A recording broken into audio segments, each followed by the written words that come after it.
Hello, everybody, and welcome to The Vice. We are a smaller cast today as we've got some folks traveling, and we're probably going to be a shorter session today as we've got folks who are in and out because crazy schedules are crazy schedules. But we want to go ahead and jump right into this because there's some interesting stuff to occur in this session with the players that we do have available. So let's jump right in, and we will start with Templar Warden. Tell us who you are and who you're playing. Hello, I am Templar Warden. Get my mic down. I am Templar Warden. I am playing Hidden by Axel, the Tabaxi wizard who is also a dragon. Who knows?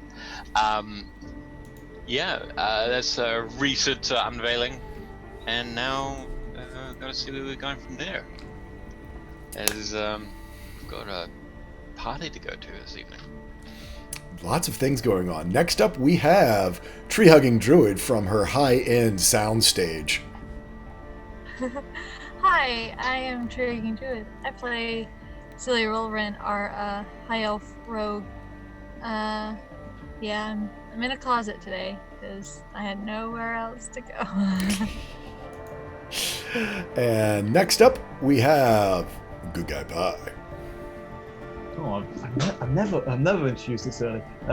Hello everyone, I'm Good Guy Pie. I'm playing Luck Goldhard, British story now all the way from Elevation Pit, and we're fine. This is fine. Everything's great. Nothing's going to go wrong again. Dragons, Dragons. The usual. standard. Hello. There's cold beer inside. Yeah. And speaking of dragons are cats. Hello everyone, I am Dragons of Cup. Bleh. Dragons of Cups? No. I was looking at a cup right there. Dragons are cupcakes. Dragons are cupcakes. Dragons are cupcakes, and we're going to have a very pleasant session. I'm going to grab a vanilla cupcake with pink frosting, and my word, we are in for a treat. And I am your host today, Tall Squall. For those of you first time watching the channel, we do run our channel 100% for charity. Your donations go to the charity that we are supporting up through April, which is called Game to Grow. It is a wonderful charity, an organization that uses gaming to help folks who are on a social needs spectrum to help open up, help to socialize with others, and overcome some of their anxieties with socialization. It is a great group. We met their founder and leader while we were at PAX-U, and just great upstanding folks trying to do great things by using gaming and storytelling. If you're able to donate, that is great. All of your donations and subscriptions go 100% to Game to Grow. If you just like to find out more about them, you can click on their name right underneath the donation bar down below, and it'll take you right to their website. Anyway, without further ado, let's roll our intro so we can hop right into this session of The Vice.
So, for those of you who do a little recap, we are at the Convergence Conclave, a giant gathering, sort of like a World's Fair that happens once every 7 years, that happens at the same time as an alignment of the stars. It is a huge political event. It is a huge social event.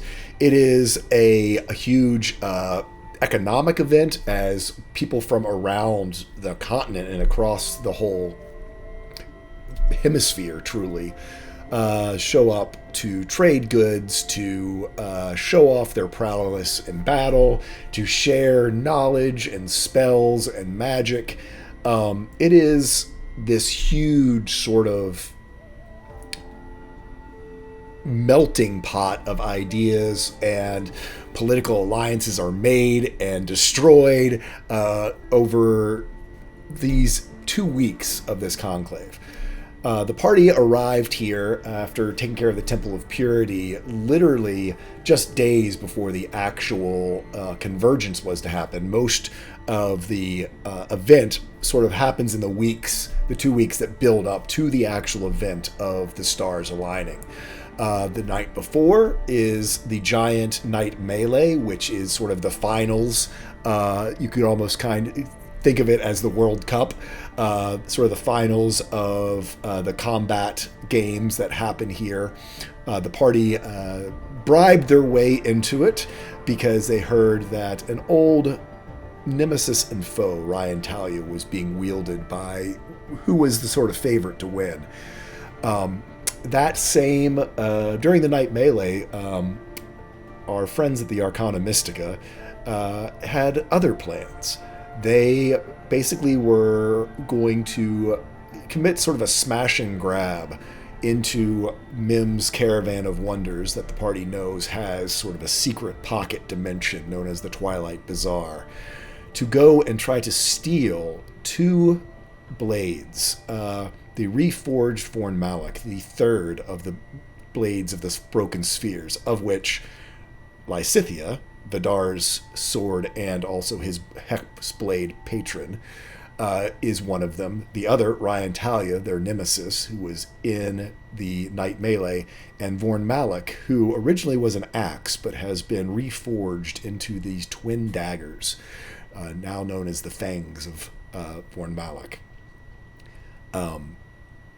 The party, with help from friends and allies, were able to thwart both Ryan Talia and her plans at the night melee, as well as the High Enchantresses and her husband, the Grand Diviner, plans at Mims. However, the Diviner did seem to get away, and it seems also to be using some of those same runes that our friend Axel uses. However, these are void runes as opposed to his dragon runes. These are sort of the opposite. The flip side of his dragon runes are these runes made from the void, and are of the Netherwings origin. After all those events where there was injuries and destruction and pretty much general chaos erupted,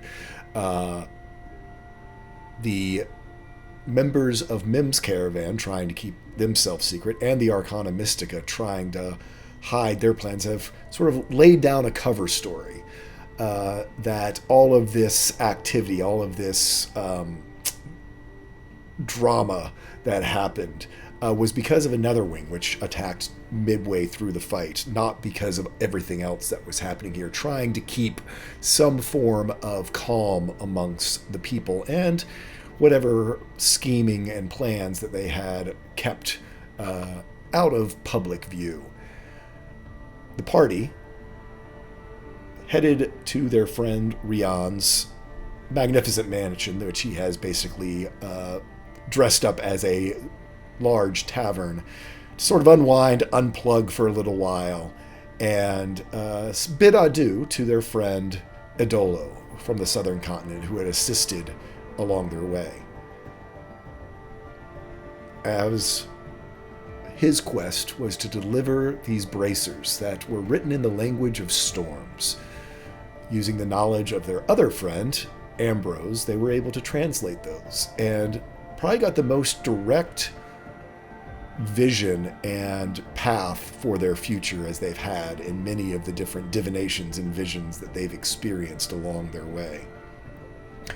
But one of the biggest things that was revealed, they had been hearing about the Axel that is hidden must be revealed. And that revelation was that the Bronze Mirage, the tribe of which Axel is a part, a Tabaxi tribe, are in fact born of dragons. That they in fact carry dragon blood within them.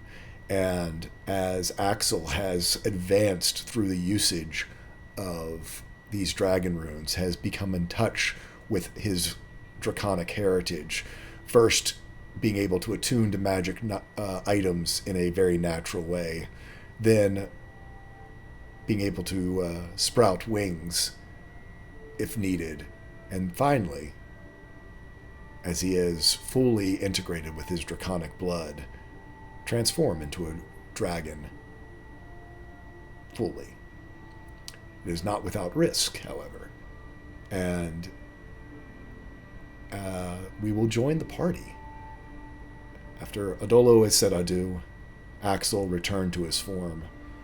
The party gathered around in this courtyard of this tavern, which is actually still inside, considered inside this magic manor, as sort of the fallout of what all has occurred sorts to settle in. We will start off, Iska basically having had her fill, sort of grabs her temples, even though it's about noon. She's had drunk heavily the night before, feeling very hungover, and basically just, that's it, I'm out, I'm going back to bed, and heads back into the tavern and up to her room. Luna, being good stage mom, goes to make sure that she's okay, leaving the rest of you outside. Vidar, you have received from Adolo his bracers that had been used to carry the message, but also what he had told you, this was the first time he had ever been without them, and has left them with you. Luck, here as well. Cilia, I don't know, would you like to be there in the courtyard when all this went down, or would you have been out doing roguey things, trying to gather information about some of the fallout while the rest of your party was long resting? Being an elf, you basically have an extra 4 hours that they did not. Yeah, she would have been out doing roguey things and gaining information. So we'll say at whatever, 3 in the morning or so, you headed out of the magnificent mansion to go gather information. Axel, Riley is there. He's always, been in awe of his dad. He's a little bit even more shell-shocked, I think, now, and does keep kind of whispering to his, my dad's a dragon, to himself. I think we'll check in first with Good Guy Pie. It is about noon. Midnight tonight is when the stars align. You do have a point of exhaustion from staying up drinking all night. What would you like to do? Go to bed. Okay. You certainly can, and then be up for the all the events of the evening. If you would like to head in and grab a long rest, that is perfectly acceptable. And as this is a magnificent mansion, basically, whatever your idea of a cozy dark room, or whatever to go to sleep in, appears for you. And you are able to go grab yourself a long rest before whatever may lie in store for this evening. Axel, how about you? So he is going to go for a wander. I think he has a couple of things he wants to handle.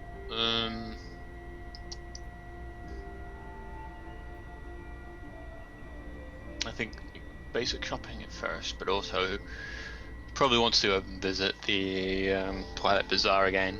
Okay. Again shopping, but also go meet, see if he can go. Hey, find the guy who's the prince, Duke. The Duke of Sunset. Yeah. Who basically. But yeah, so.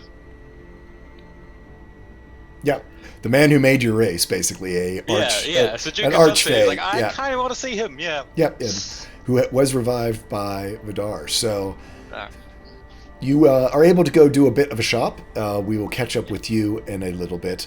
For any sort of mundane things, feel free to just subtract the normal dungeon master, the normal cost. If you've got more interesting things that you're looking for, specifically like in the Twilight Bazaar, we can work on that. So with that, we will turn to Vidar. You still have Ryan Talia's just sort of constant psychic pressure ringing in your ears and in your mind from her being now in your possession. You also now have these bracers, which had carried this message from the southern continent. They are blank now, but having heard the day before that having a sort of base magical item to then reforge will make it easier to create something for both Ambrose and Theo, once known as Bati. You are muted. I am. There you are. Yeah. 2 muted sections. So Ambrose is there with us, holding these braces, and I've just got Ryan Talia secured. After that message comes through, he's just got eyes of wonder. His mind's racing. People are scattering, and he's got a look of desperation on his face. He turns to Ambrose and says, these can be used as a base? I would think so. They certainly were magical in nature, and it looks as though their purpose has been fulfilled. So to have them forged into something new would certainly make it easier than starting from just a mundane item. Interesting. Hey, is Theo at your workshop? I assume so. That's where I left him. He was working on something for Axel, and for Iska as well. Oh. I might just go... Just gonna pop out for a minute. You all have a good afternoon. And just leaves the confines of the mansion and goes and heads towards the workshop. So yeah, you head out, and you know where the entrance of the lab is. It's I take off my boots, put on the clogs. Yeah, put on your clogs because of the energized space. As this is this sort of clockwork room. It is very sort of Frankenstein, old-fashioned movie with lots of electrical effects. You know that there's sort of an intricate webwork of copper wire throughout that helps to keep everything charged just by induction through here. You do see Theo his unmistakable thin braided hair bent down over a workshop. You can see there lying on top of it. He seems to be working on Iska's Hound Tongue whip that you know was once a creation of Batiz. This was made from the tongue of one of the clockwork hounds that came and attacked the party early in your adventures, and he seems to be examining it and making some modifications. You gonna place that into another beast? Oh no. It's well, I'm trying to make it a little bit more. Iska had some interesting ideas that I thought that I might be able to build upon. She was saying she's a bit outgrown it, and what some of the beasts you have been facing are not phased by it anymore. Right, I know for a fact you're a larger than one of me. It's really strange to see and hear your face in very positive light. I'm not gonna lie. He just goes ashen pale, having heard the story of what his older self in a different fate line did. He is at a loss for words. He starts to stammer. I just like walk over. I spent 72 years nearly looking for her. Trying to find her, and then when I do, she's...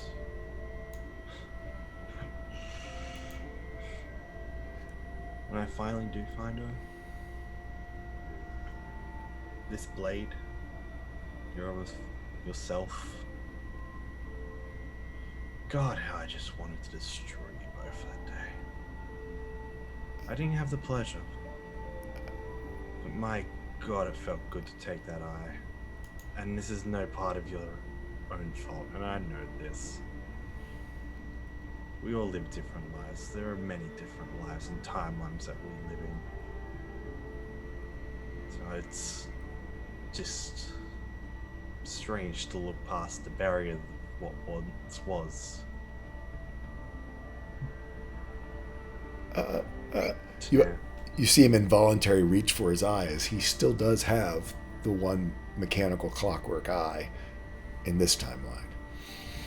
And I basically sit down on the stool beside him and just stare directly at his eyes. But we all live past our previous errors. This is just...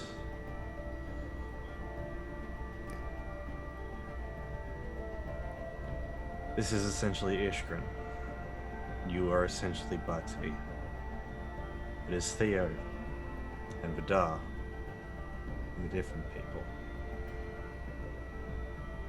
I want to give you a second chance because you're not Bati.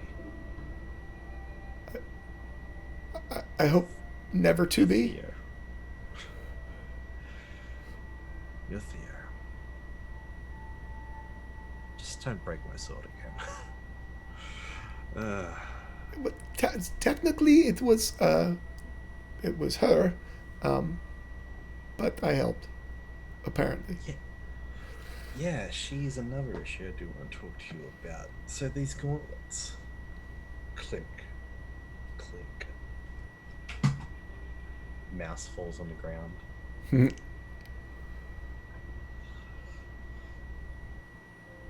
Magical base. How can I work with them? I want to bind with... I want to use them. Same way Adola did. I want to create some form of bind. Something that we could... joins myself and her.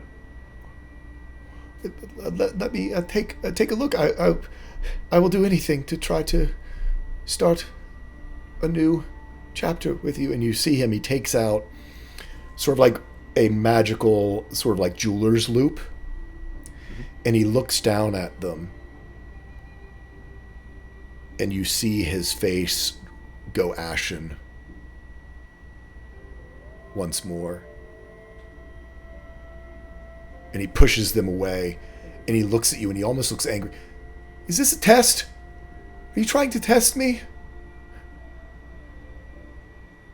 Who put you up to... Did they tell you to do this?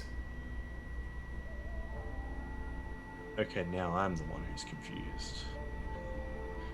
What are you talking about, Theo? These. Do you know... These aren't just bracers. No, they're more, aren't they? What more are they than braces? They're manacles. Manacles of slavery. You're wanting me to bond a soul to you. You're wanting me to walk down that path again. I swore I would never bind souls against their will again, and that's what you're asking me to do. That's what you're asking, isn't it?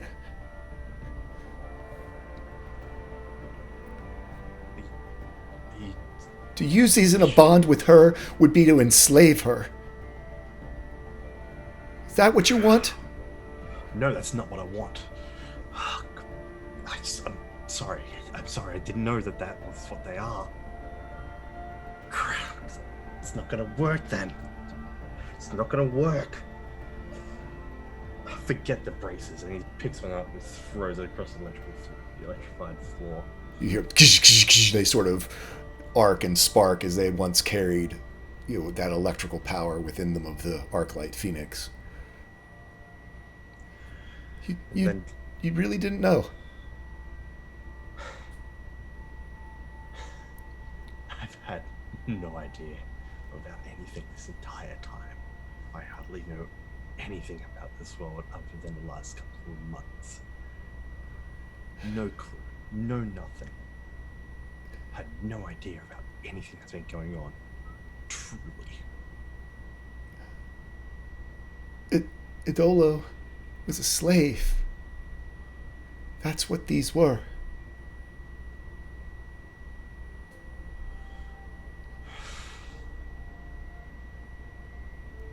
They were transformed somehow, and then when they were released. But you can't erase decades and decades from an item. It's what makes things magical. It's what soul magic is about. It's about history and life, blood and tears.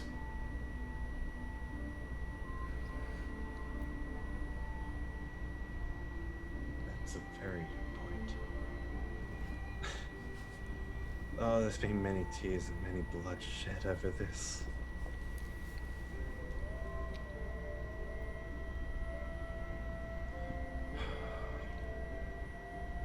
This was not a test, Theo.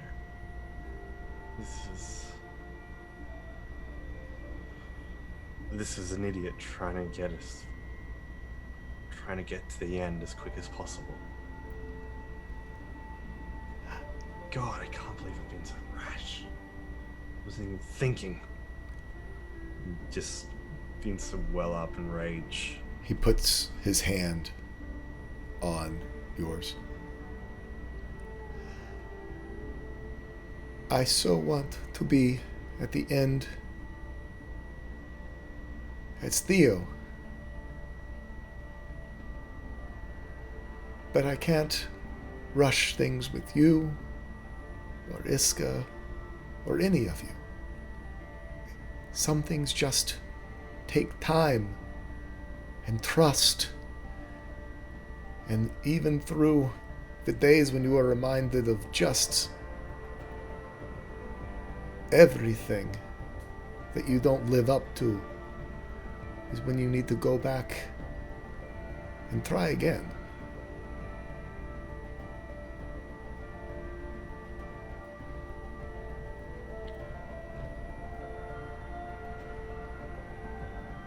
You're right. There's always a second chance. He looks you deep in the eye. I hope so. Yeah. I know, sir. I wouldn't be where I am if I didn't get a second chance. He picks up the young bracer and pulls up Ryan Tally and stares at her, the shine in her golden blade. I was about to make a huge mistake. I'm very glad I didn't go through with it. I'm so sorry. I'm so sorry, Ryan Talia. And he puts the braces down and hopes for a second that Ryan Talia will help. And at the hinge of the braces, he'll cut the bracer. Ryan Talia, of course, slices right through pretty much anything. Yeah. Like a hot knife through butter. Yeah.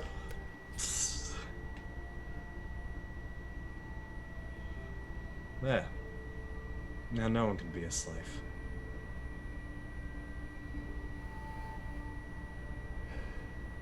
No one deserves that fate.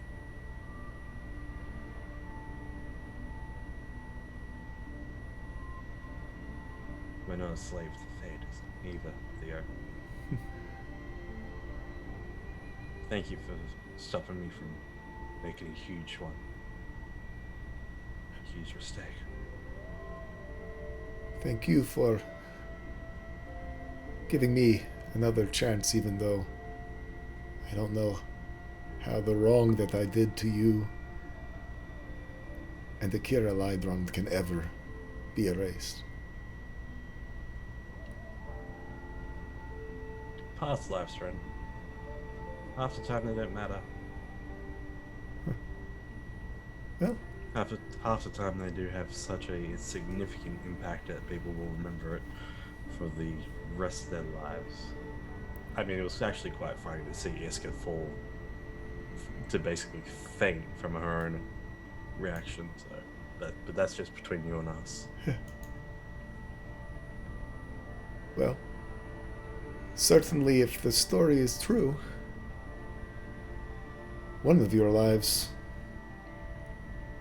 changing everything. And he sort of motions to Ryan Talia and to Lyle on your back.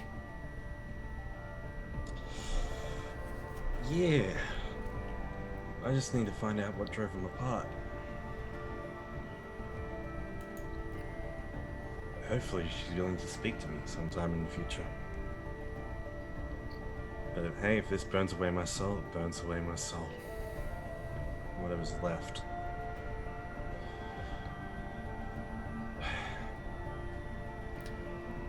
Well, sometimes, like I said, you just have to keep trying.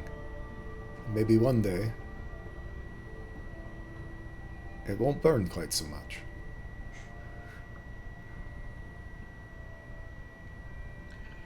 I'll let you know when that day comes. Hopefully you're there to see it. I'm hoping I already have. And So you're from the future, so what happens to me? Was I actually there? Like, what the heck is that about? oh, I will say this: Future Iska is far scarier than you, and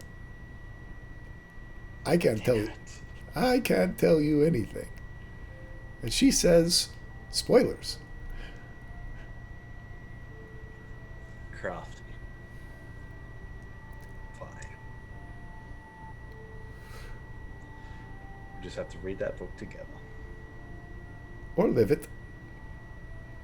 Anyway, I need to get back to work on this if I'll have this ready for Iska.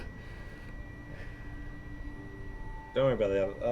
I'll go pick up that bracer. I'll go destroy that one. Anyway, thank you for your time, Theo, and for your patience. You're welcome. And I put my hand out to shake. He shakes your hand. And Alright, enjoy. And as you leave, we're going to join up with Cilia.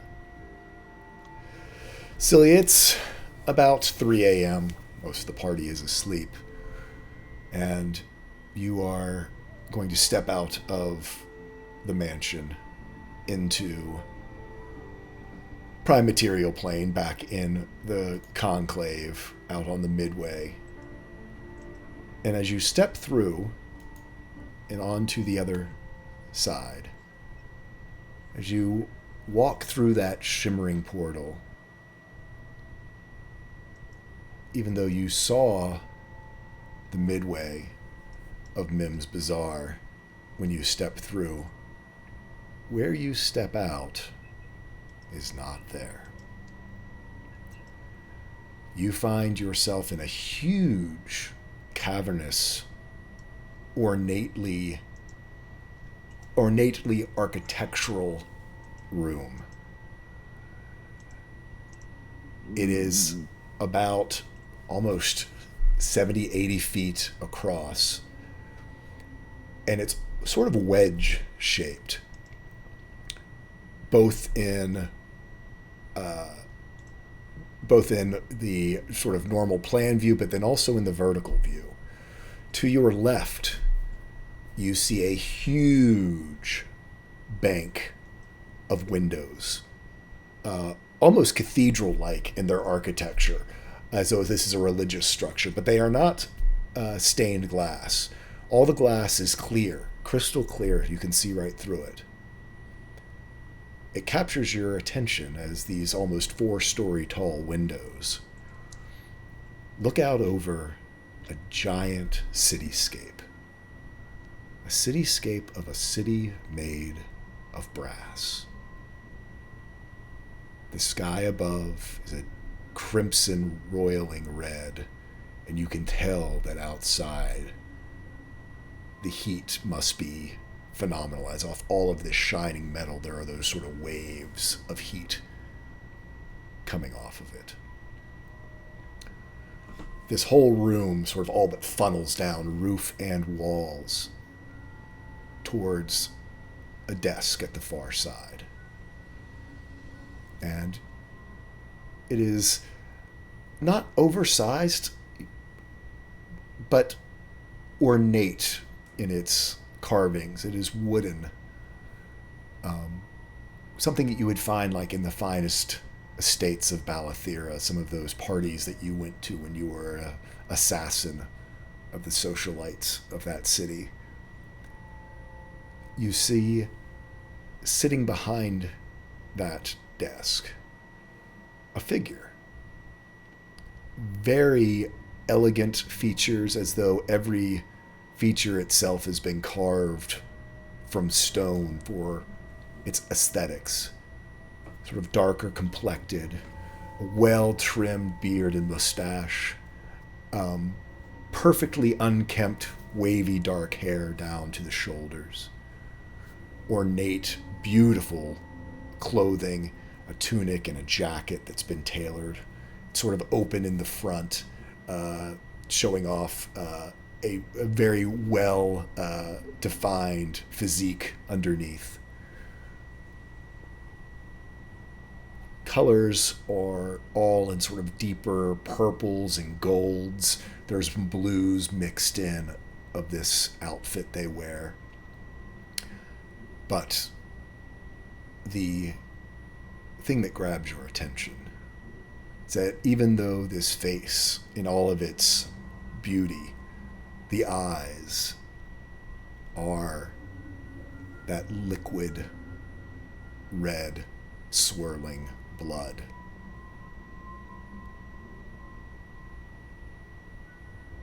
The gentleman behind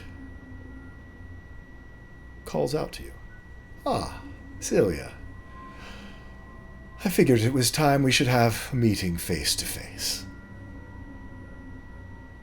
Please.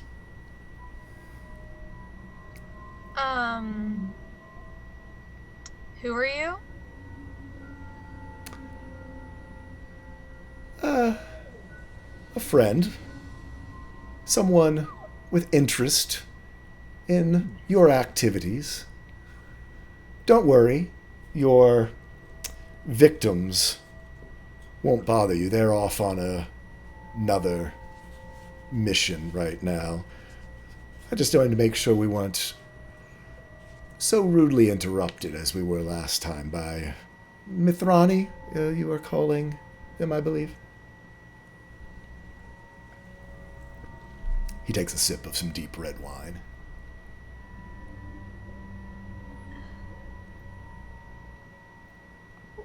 Where is Mithrani? Oh, I'm sure they're about somewhere. Off doing what they do best.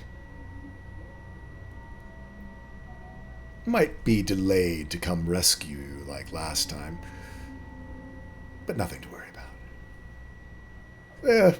What harm could come to Mithrani? But you and I have business. What business? Very soon, your path will intersect with one of my plans that I have been working on for quite some time. You see, the Archmistress is a piece of my plan. One of my tools for getting what I want. And after taking all the time to bait a hook and throw it out into the cosmos, and now that my prey has taken that bait, I'll not have the likes of you foiling my plan to recapture what is rightfully mine. And what do you believe is rightfully yours? Oh, that's no concern of yours.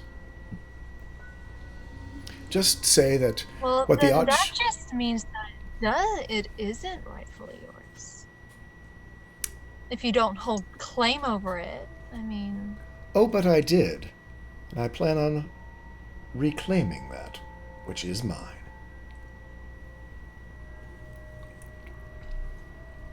And how exactly would I foil your little plan?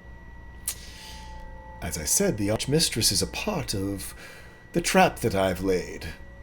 In order for that trap to come to fruition, she needs to stay alive. And I'm afraid that you might personally put an end to that life that I need to have still in this game.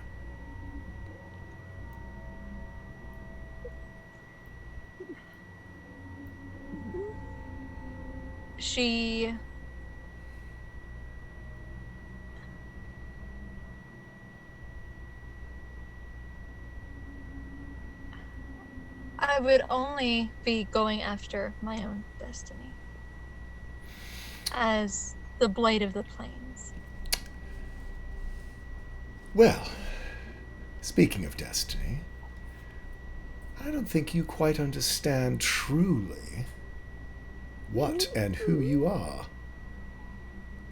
If you haven't figured it out by your weapons alone, certainly Miminsira could help you figure it out. She inherited all of the knowledge of both her father and her mother, and knows full well not only what you are, but what you will be. It seems by the way that you're talking Oh, to me, so do you. And I froze. oh, I'm back. there you are. You're back now. It seems that by the way you're talking to me, so do you. Oh, for sure. Otherwise, we wouldn't be talking at all. There aren't many people who get an audience with me.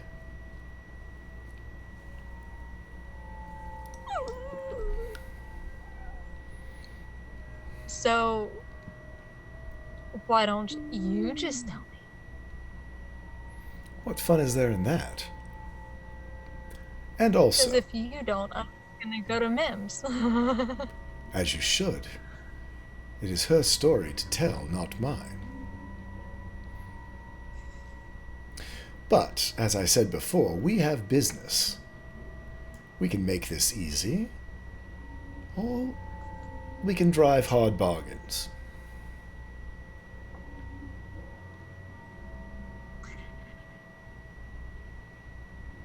Since it seems that you've been watching, I'm sure you found out a long time ago I don't really do things the easy way. It's true, but I figured I'd at least give it a chance. So, all I'm asking for is a trade, a contract with me,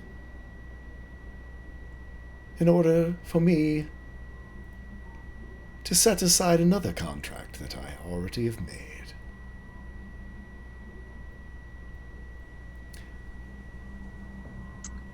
What does the contract entail? The contract between the two of us?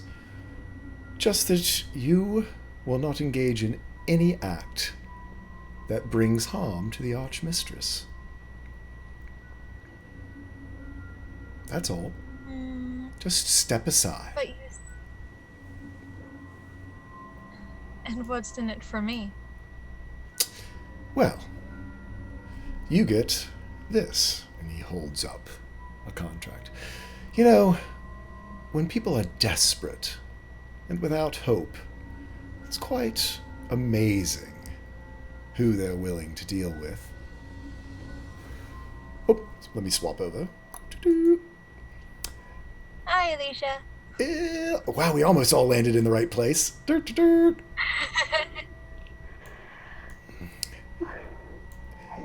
It is amazing who they'd be willing to deal with, especially when they feel as though they've been abandoned by their family, and especially the sister who had always protected them.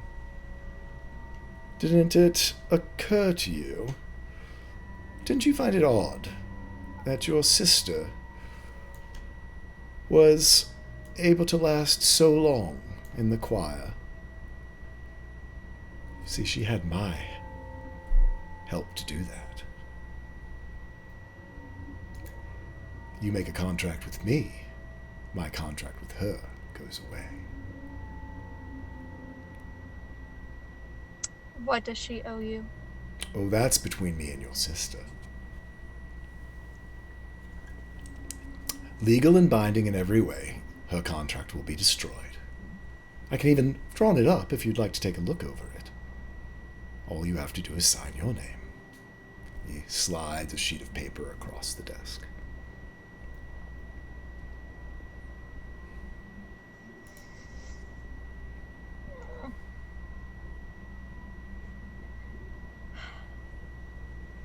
All I have to do is not attack the Archmistress.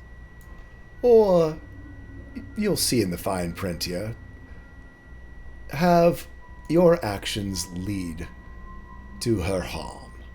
I understand everyone loves to think that they can get a loophole out of this, a way to bypass around best legalese, but you'll see this is pretty straightforward. No gimmicks. Do you look down at the contract?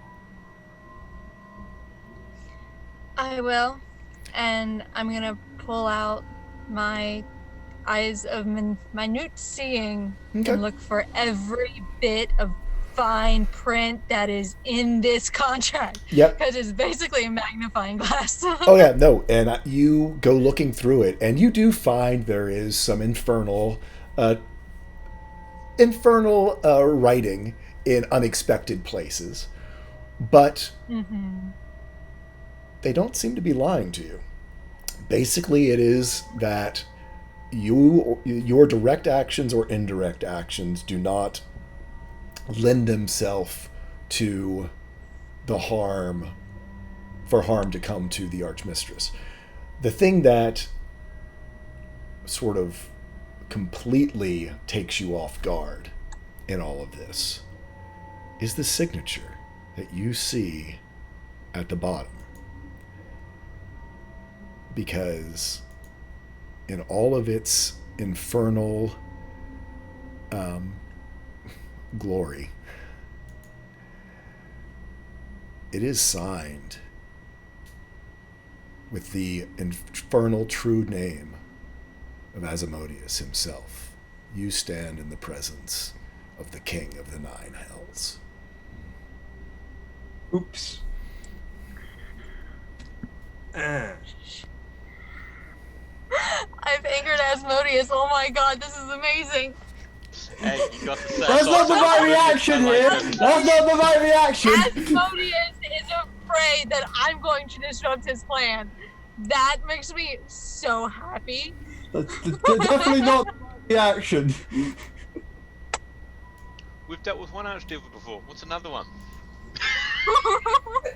What we dealt This with. is a god. That's like this dealing is with a- Luigi. God. We dealt with Luigi. This is Mario. Hey, don't you badmouth Luigi. Oh my god. Oh god. Okay. Oh, dang. And I can't even tell you guys who it was because if I say his name, it's gonna invoke him, and he's just gonna show up.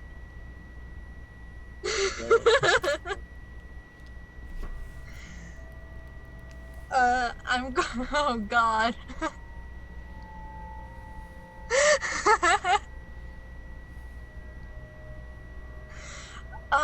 I'm gonna look through the contract, see if there's any clause about me telling the party about the contract.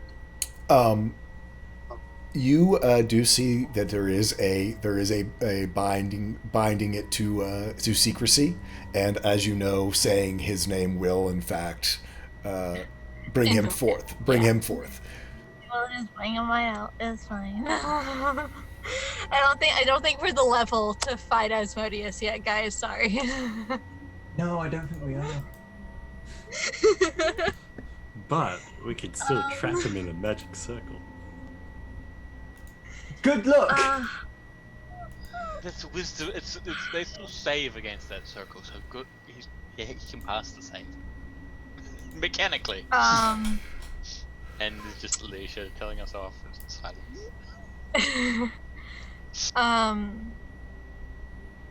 Celia will look at him.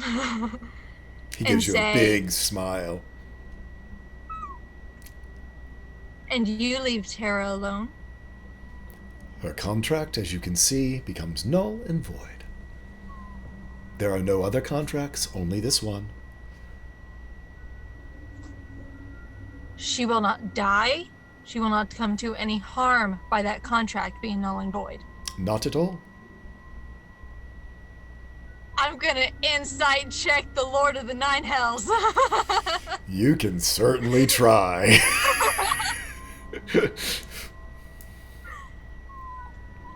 Oh god. Oh god, that's so bad. Tough to read.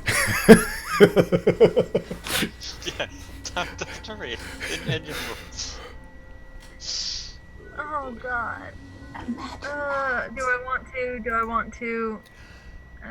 I know you're concerned. Of course you do. Not Here's him. many deal directly with me. You have my word. Celia holds up the contract, says, put it in the contract. He writes. Actually, he kind of snaps his finger, and you can see it burn its way into the contract in the fiery, infernal language of the Nine Hells. In plain language, no legalese. Tara will not be harmed by myself or any of my actions due to the nullification of the contract, of her contract.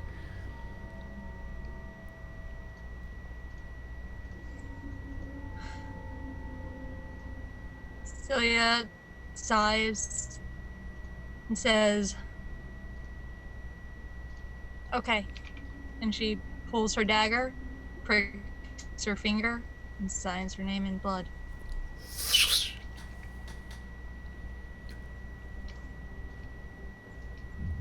So glad we were able to come to accommodation.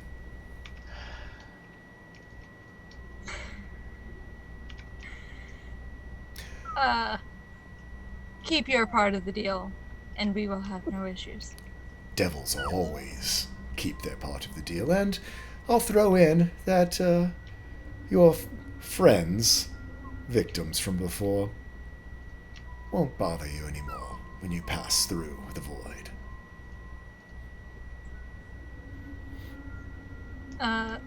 Celia nods and says, "Now, if you don't mind, I have information I need to get." Be my guest, and you see where before there was no door, it materializes back on the wall that you came into the room. Okay. I step out. And you step out and find yourself out on the midway. So, we are going to step away from you for a moment. We're going to let... What the heck did I miss? I got on a plane and suddenly Asmodeus is here. What happened? So I'm going to let you do a pun, and you all can bring Luna up to speed, because I got to go take a quick bio break, and then we'll be right back. I'll be right back. What? Oh, I had a pun and a palindrome, and I am struggling to remember them now. Because Asmodeus happened. It's fine. We're fine. I don't believe you. But yeah, I guess we'll do the palindrome because I can remember that one right now. Today's palindrome is borrow or rob. Asterisk someone of their soul because he's the king of hell. That last part isn't part of the palindrome. Man, I'm so off my game right now.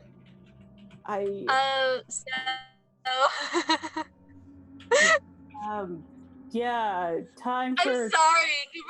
You brought Tara into this, and Celia's all about protecting Tara, and I'm just like, grr. No, I get that, but now the assassin who can travel through the void has a contract with the King of the Nine Hells.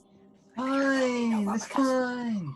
It's fine. It's fine. Anyway, And I time for can't everybody's- tell you guys that I can't attack the freaking Archmistress or help you guys in any way.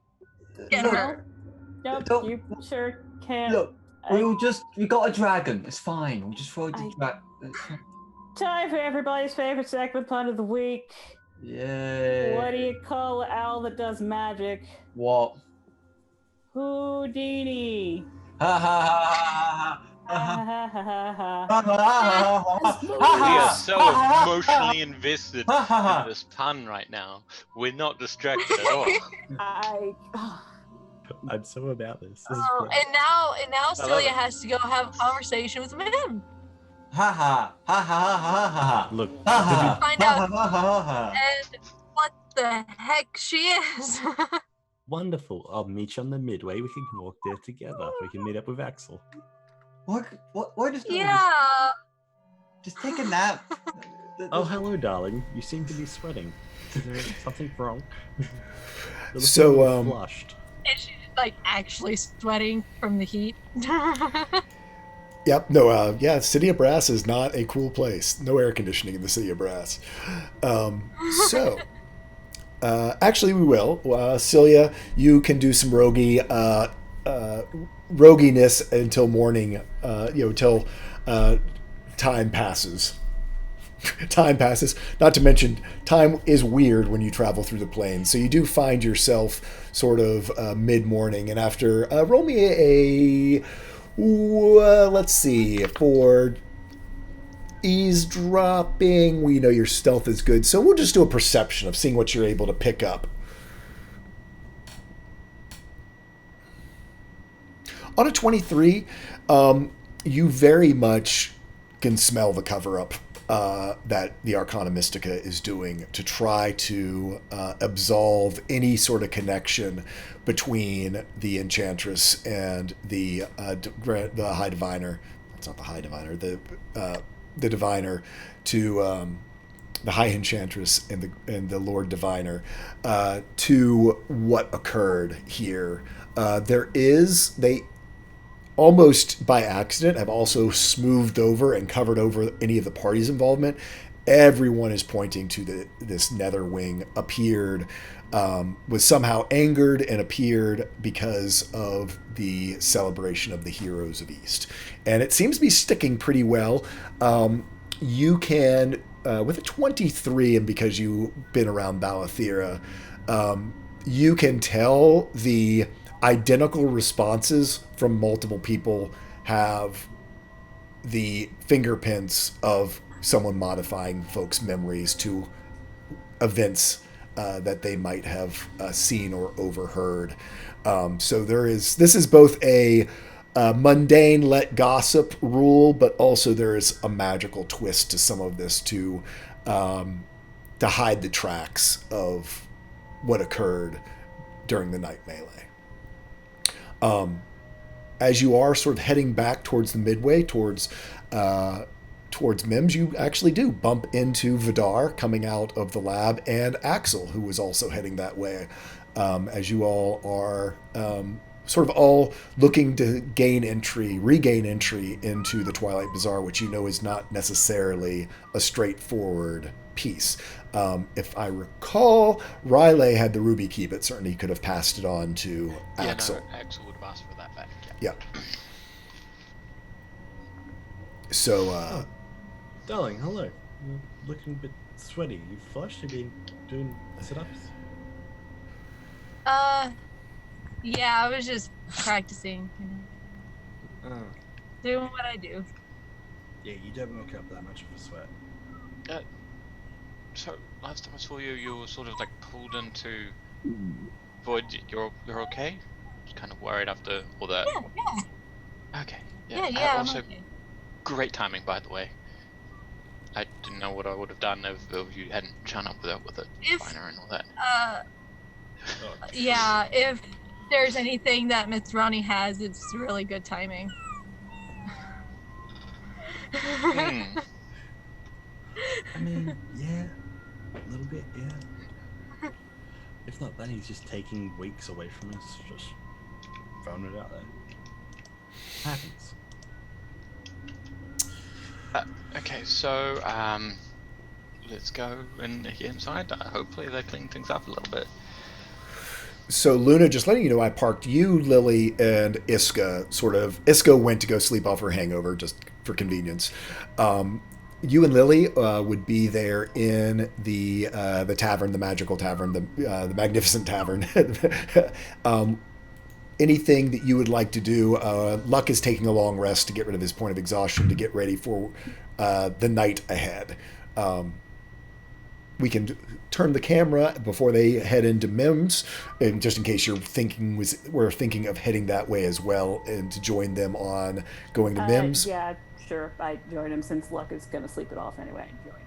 Yep. So Luck and Iska are sleeping it off. Lily, are you leaving her in the tavern, or is she coming with you? I'm going to leave her in the tavern. Okay. Yeah, So because somebody's there, she'll go ahead and. Oh yeah, and you have Nate's there, who certainly would know how to make sure that she is safe. Not to mention Rian and Balshirian. Good hands.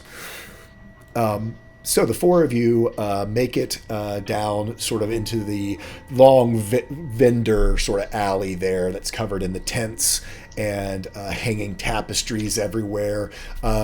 Lots of trinkets and mundane goods all around you. You know that this is sort of just the, for the tourists, that the real deal is in the Twilight Bazaar.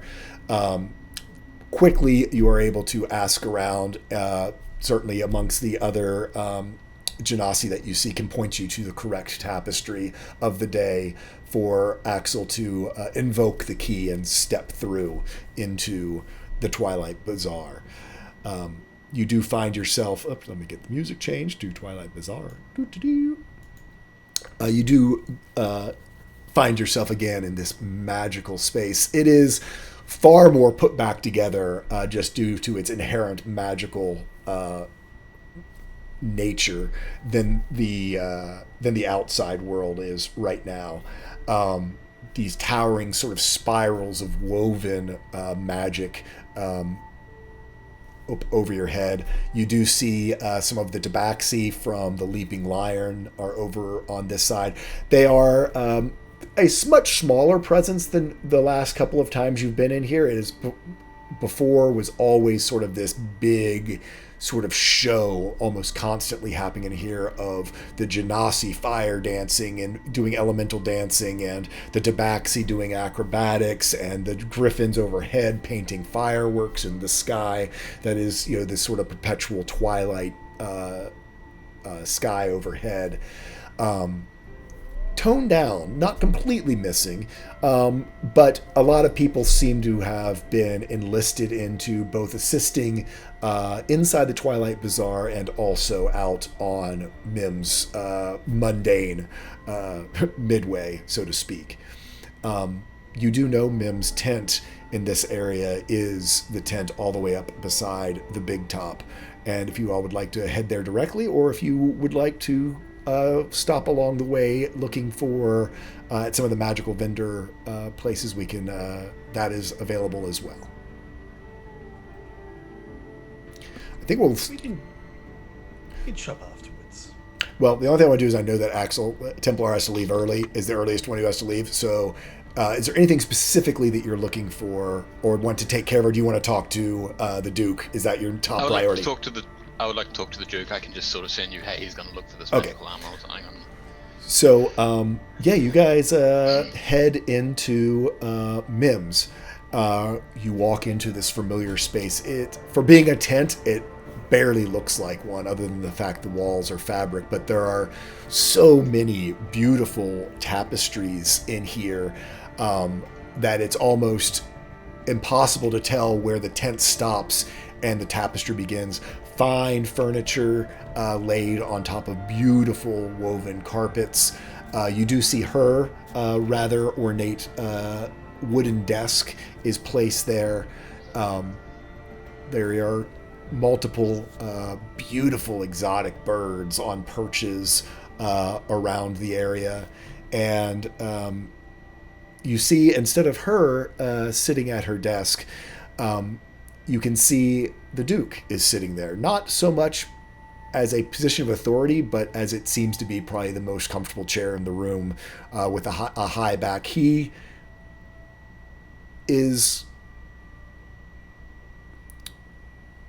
doesn't necessarily look weak, but you can tell he is spent.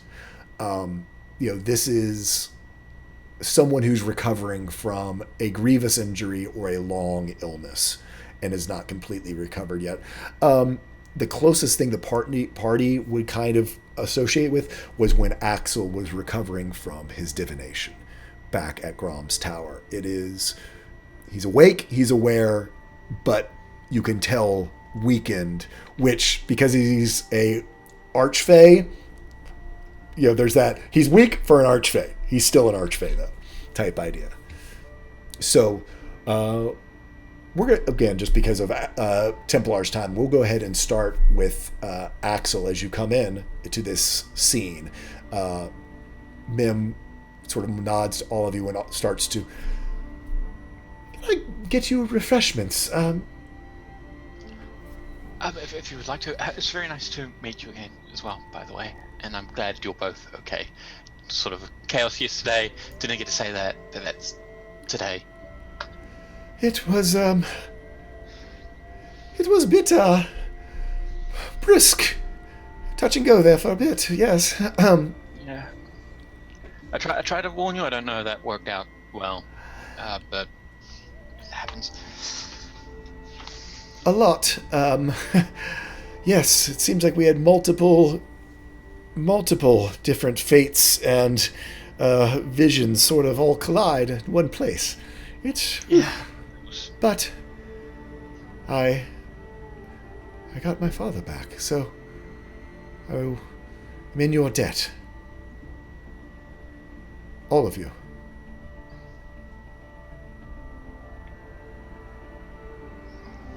I mean, we're just trying to do what's right in the end.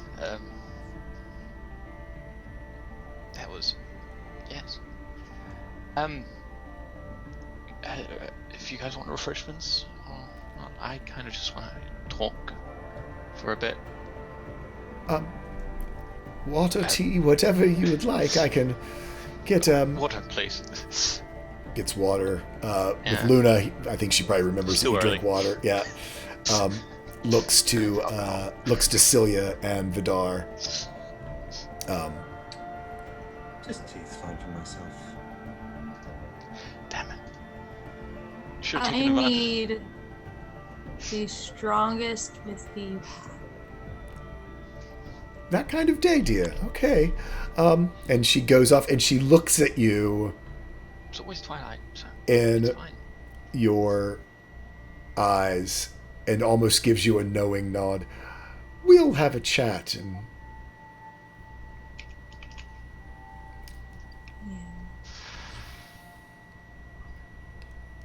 so you see the Duke sort of looks and turns to you, Axel. I mean, I'm guessing you can see through this. He sort of points at the. It's kind of I don't even notice. I don't know what most people see me as anymore. I kind of. Yeah. So hi. I'm hidden by Axel. I've kind of known I've been part of was like a child at the Bronze Mirage for a bit of time. A couple of weeks. Because yeah, and now I've just learned where the Bronze Mirage came from, and you're here. So I kind of want to say hi. It is very nice to meet you. And I not only can see through that feather, I can see through the rest. I knew yesterday who you were. But it was not my story to tell. Yeah. I could kind of say thank you for that, because there was a lot going on. I do like to know these things, but learning them is also half the fun.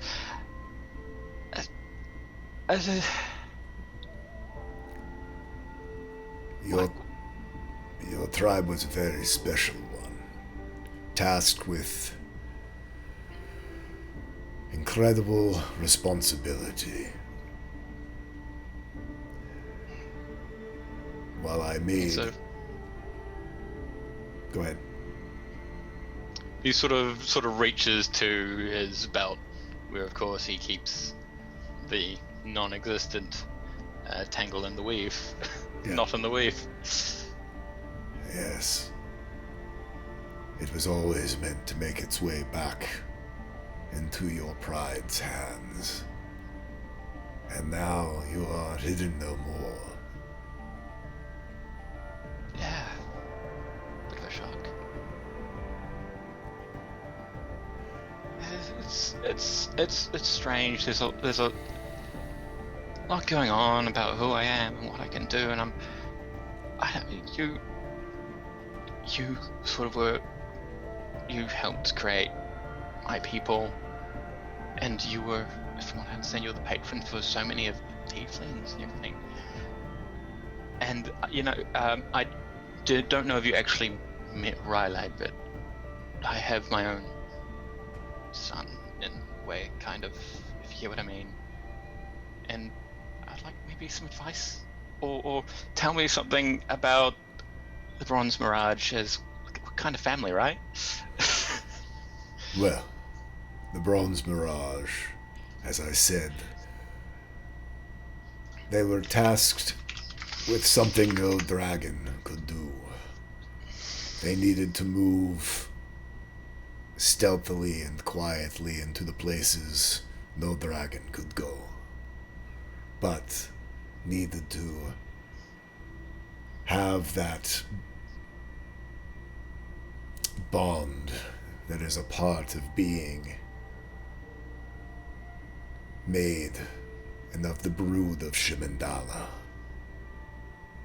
Shimandala is one of the last of the primordial dragons that began all life on this planet.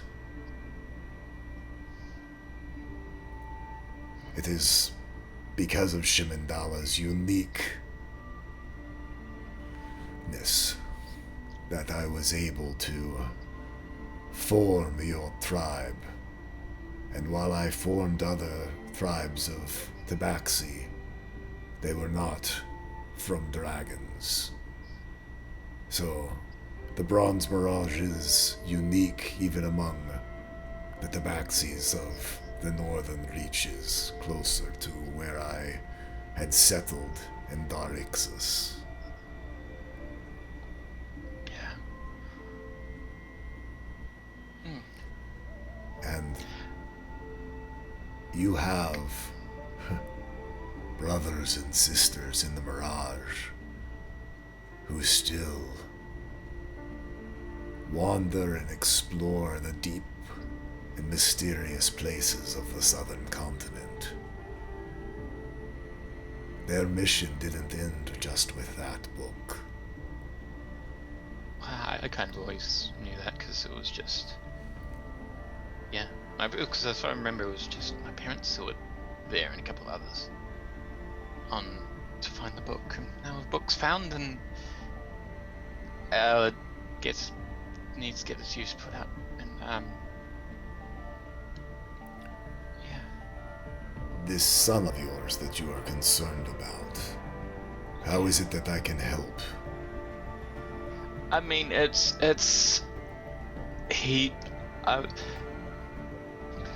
you are not a Tabaxi or a dragon, and yet you've created the Bronze Mirage from a Tabaxi and a dragon, and you're not the same.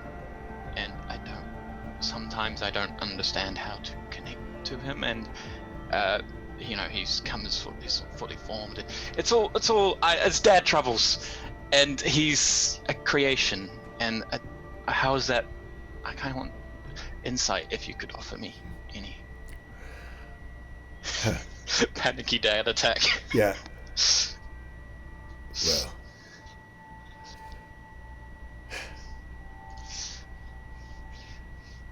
I can only give you what has been known by many cultures for many, many years. It does not matter whether you have horns and he points at his own, or fur, or the wings and scales.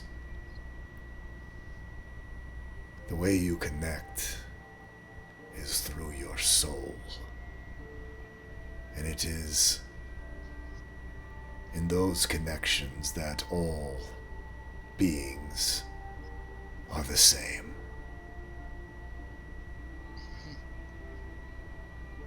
Alright. I'll think on that.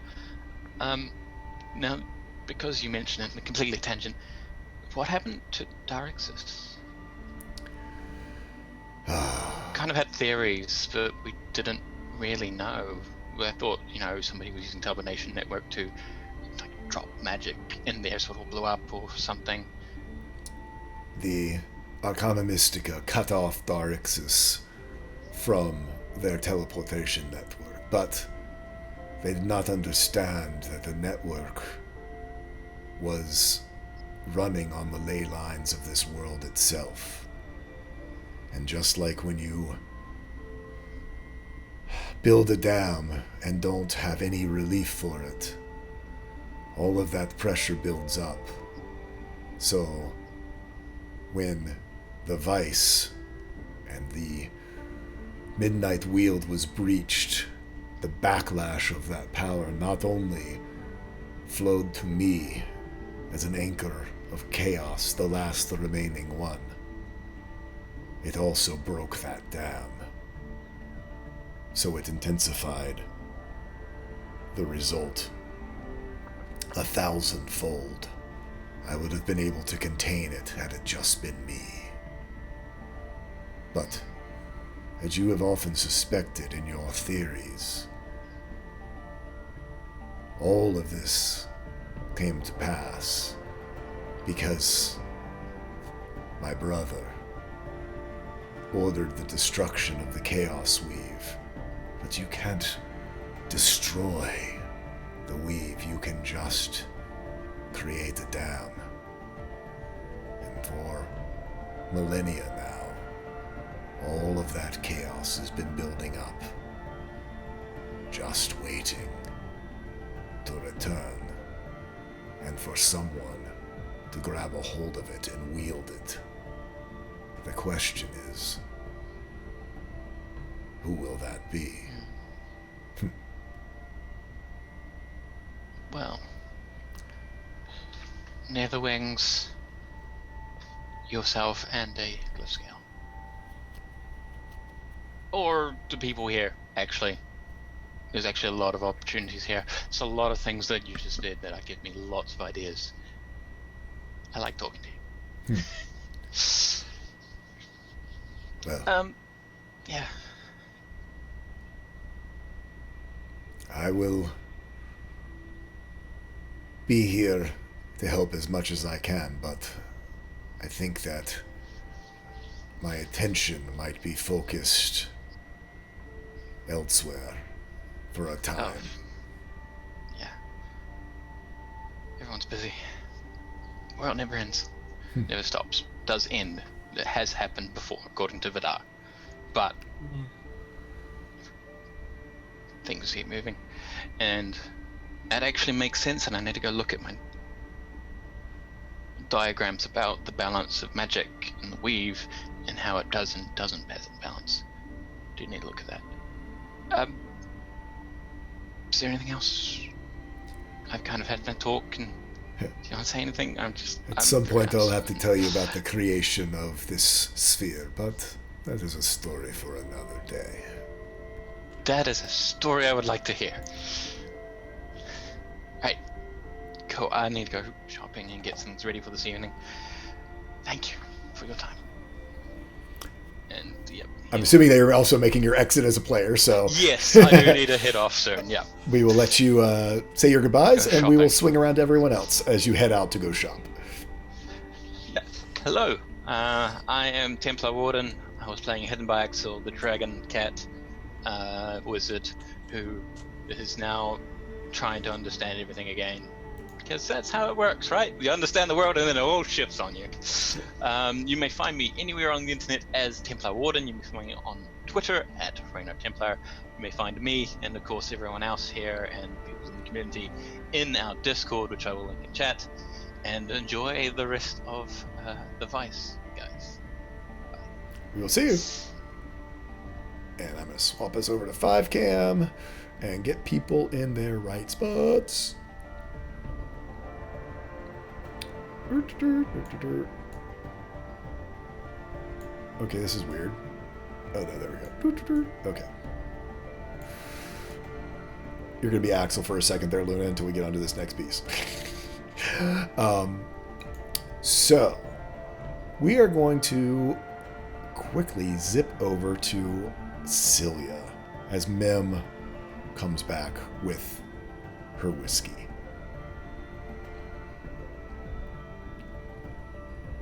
Thank you. So, how was the city of Brass? Hot. As it will be. And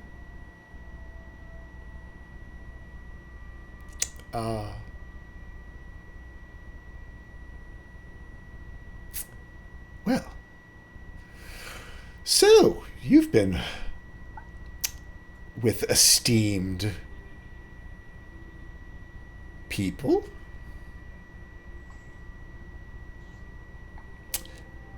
And You could say that, yeah. they've piqued your curiosity.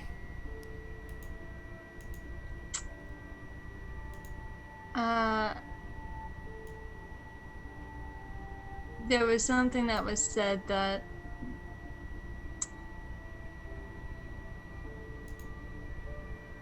I'm very curious about, yes. It is a good thing to be curious of. Well, I guess we should start with the Riftwalkers.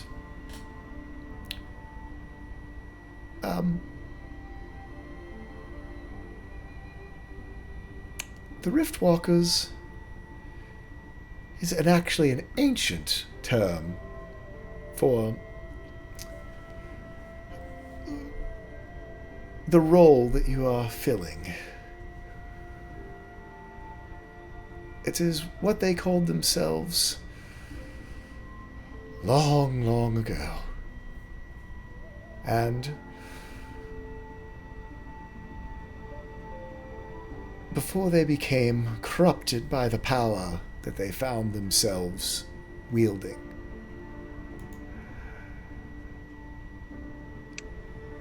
You see, when one dances with the void, it sort of begins to infiltrate you. I'm sure you've felt it in your bones before. And she reaches down. You have the ring back, if I recall, because you got it back during the resurrection. I do, yes.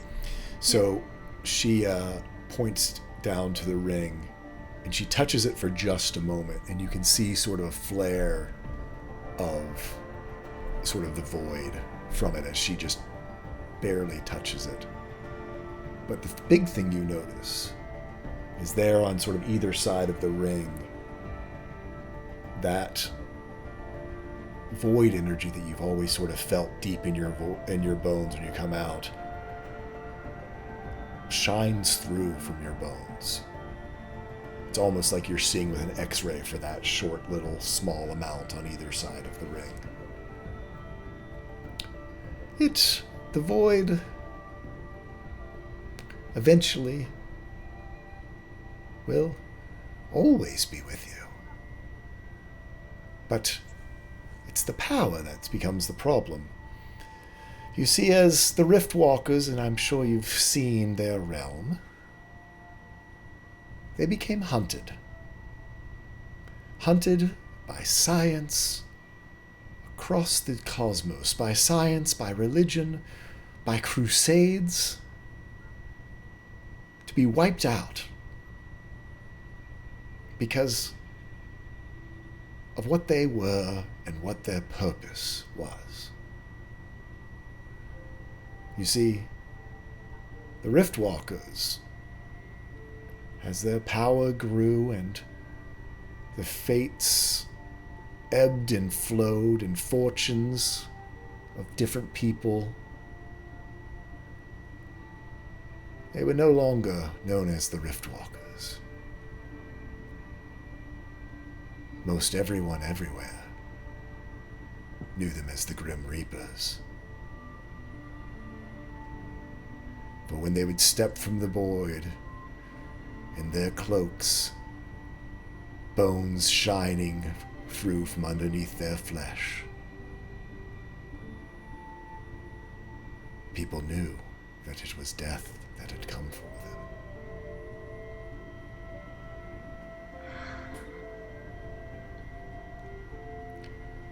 And now you're the last. Death takes many forms, sometimes a serpent, sometimes a large predator, but it always has its minions. But few are as powerful as the Reaper. Your weapons have told the story all along. Strike fast like lightning. Burn with fire from within like a fever. And now, for the causes that are completely natural, or bloody dismemberment, every one of your weapons that you have picked up along your journey have just been reaffirming who and what you will become.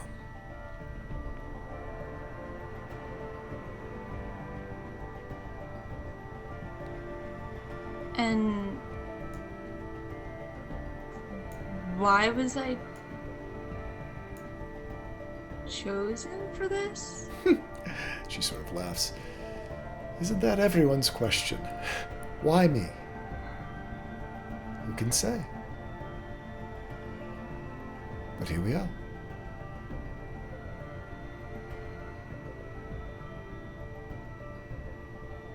He said something about what I would become. You aren't quite there yet, but, well, you will become Death, destroyer of worlds,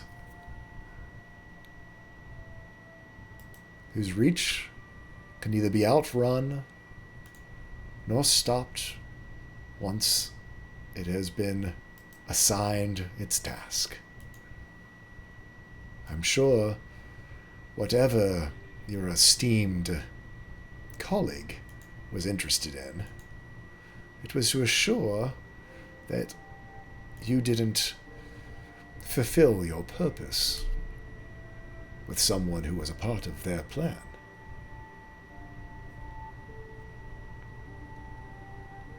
So, the bits and pieces that I have no memory, the days that I don't remember, that's me fulfilling some destiny. The natural order of the being universe. Look around you at the magics you've witnessed, at all of the advancements. The Reapers have been under siege for millennia as people try to do everything they can to avoid death. But it seems as though the universe has other plans. That you, and who knows, maybe others, will begin to do the work of the Reapers once again.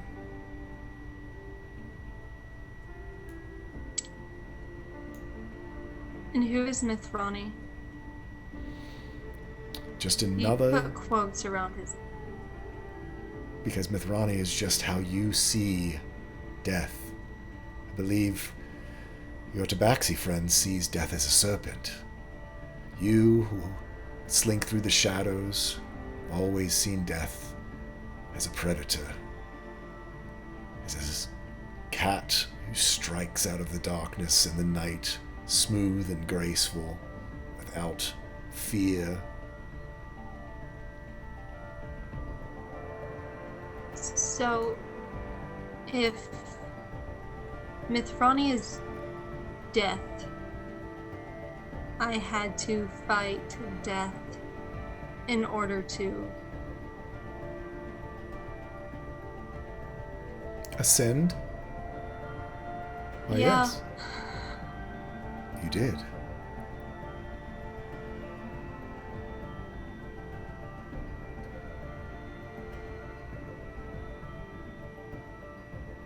Holy crap. Celia fought death and won. I'm just dumbfounded at this. uh.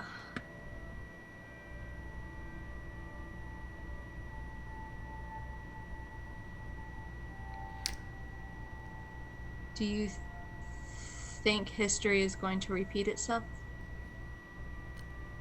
There are many people who just fear death and don't understand its place. There will be people who want you destroyed. But you're very well equipped to defend yourself. That's the thing about death. While someone has to strike you directly, you can strike them where it hurts them most.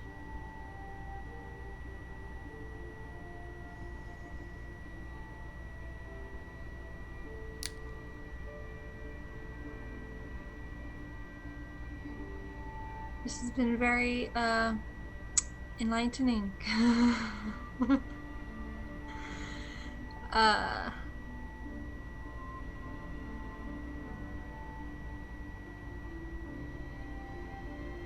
Now don't get too worked up. You still have a long path before you're going to be jumping across the realms and killing all in your path.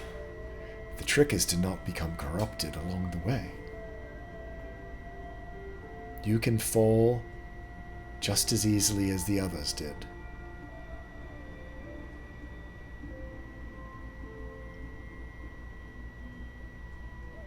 The only thing I want right now is the order gone. Then I'm...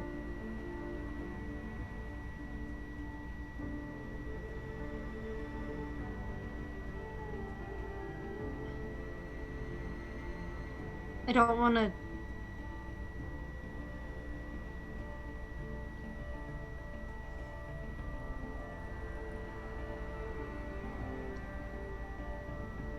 I'm done being a pawn.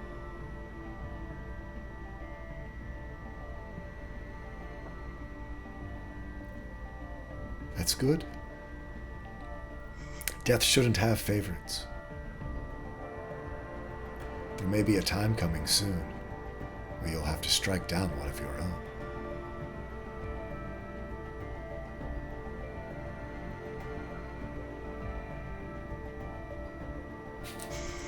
Alicia's like, no. Nose goes.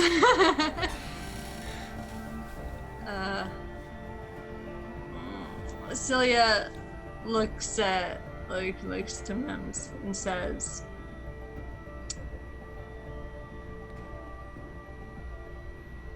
I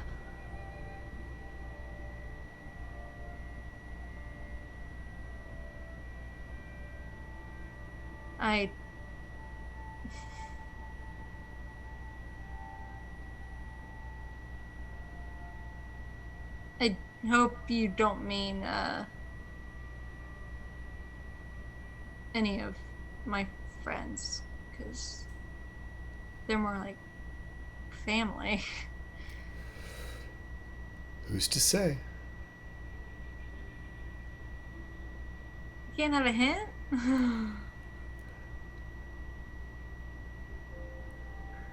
That's not the way it works, and you know it. The good news is... Unfortunately. Can it be stopped? Can death ever truly be stopped? Should it be?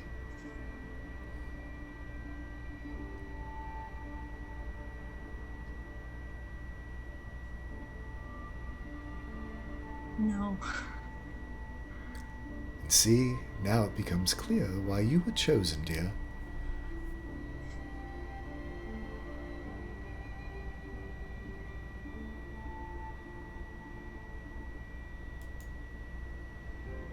Because I'll always do what needs to be done.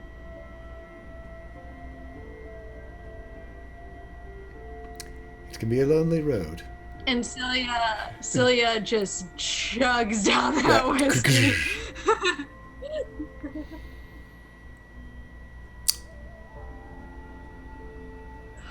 So, we're going to do a quick stop in with Luna. Are you just hanging and listening to all this happening around you? I mean, I guess so, because I was wondering, just kind of like, I'm assuming Celia and Minzera went off to the side. Oh yeah, They they're not weren't like, yeah, in they're front not of like, yeah, they sort of went off. Okay. Yeah, I guess Luna's just kind of standing there waiting for something to happen. Okay. Well, speaking of things about to happen, Vidar, the Duke looks to you. You're looking a little bit better. A bit. Color's returning. Have you met Luna? Of course you have. You were a cat. Luna, cat, Luna. A part of me was the cat. But yes, I do remember those times where I was amongst you. I thought the demons would give it away, actually. But luckily, you didn't ask too many questions and just were thankful that they were dead. Yeah. I knew there was something up about you. I just wasn't expecting that, to be brutally honest. Of this. Well, it's what chaos is about. Truly. Have you made your decision? I believe I have. It will not be easy. It's not one I take lightly. This is going to be a hard journey. There will be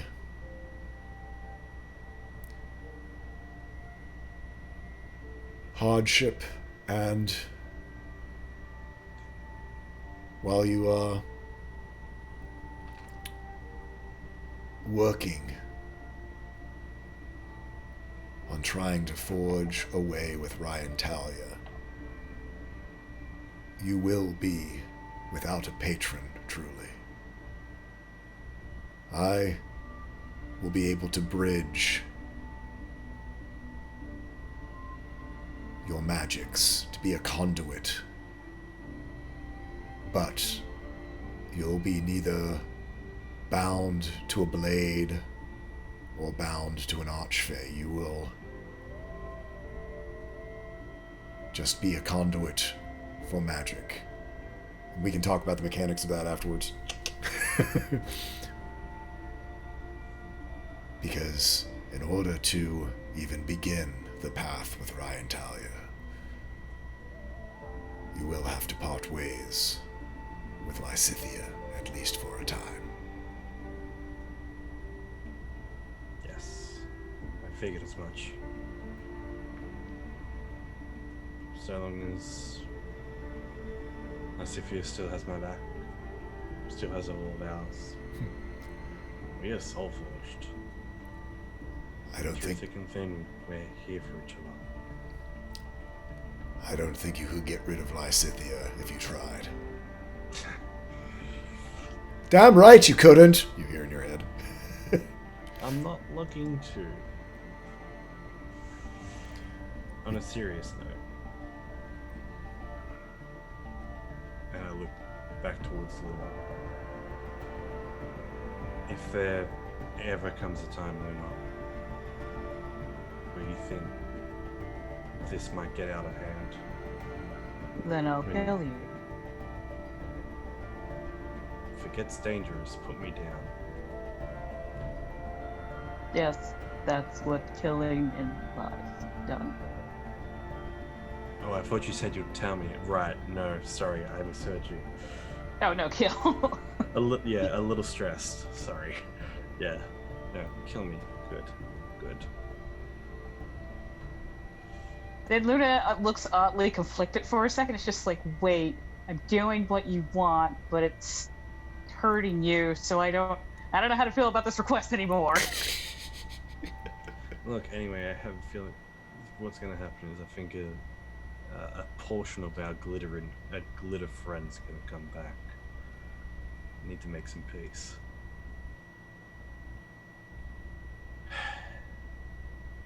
Let's do it. So, So it's something to take lightly. I nearly enslaved it to me by going to the wrong person, by going to the right person and asking for the wrong thing, not understanding what I was doing. so That would have been the wrong path. Yes, sorry. no, that's fine. Actually, that's a good moment. The Duke looks to you. Are you prepared?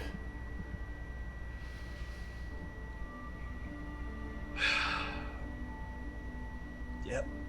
There might not be any coming back from this, but you know what? Give it to me, Duke. There's no turning back. If you fail with Ryan Talia, there is always that you could go back to Lysithea, but the experience will probably change you.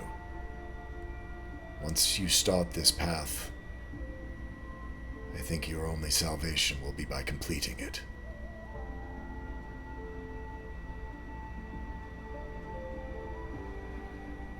The Duke reaches out and just puts a thumb on your forehead, and you can feel, well, do you have any Last words before I break your pact with Lysithea.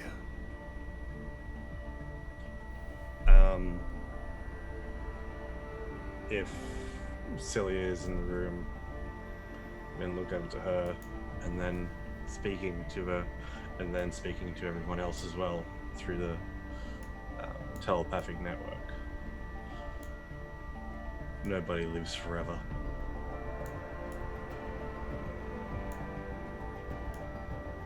And he breathes out. Do it. He puts his thumb on your forehead, and you feel. It's almost that same feeling that you felt when Lysithea was shattered. Just deep in your soul, you feel pieces of your identity fall away. Parts of you that were gifted by your pact with Lysithea falling away. You can still feel that magic flows through you. But much of what made you unique in being of the eclipse, the forged eclipse, falls away, and you almost feel exposed and naked in what you are about to attempt.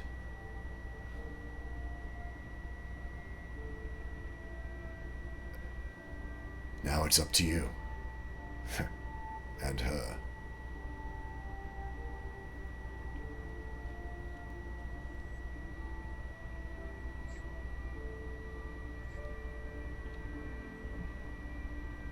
I take Lysithea off my hip, put it to the side. Hold her up.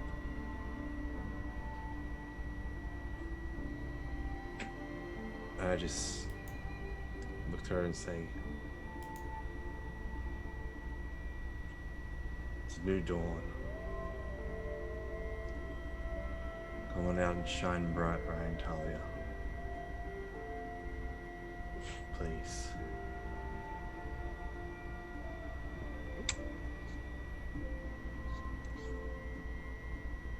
I'm sorry.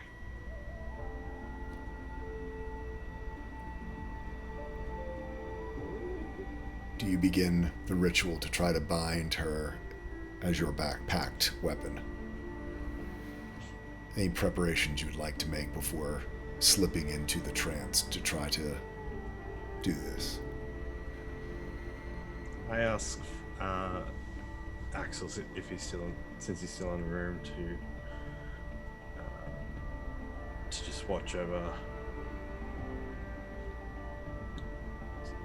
the preparations and give magical aid. I ask Luna to hold Lysithea.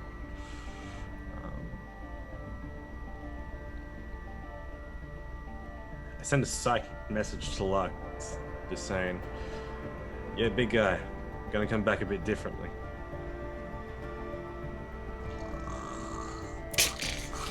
Get some beers ready, you jerk.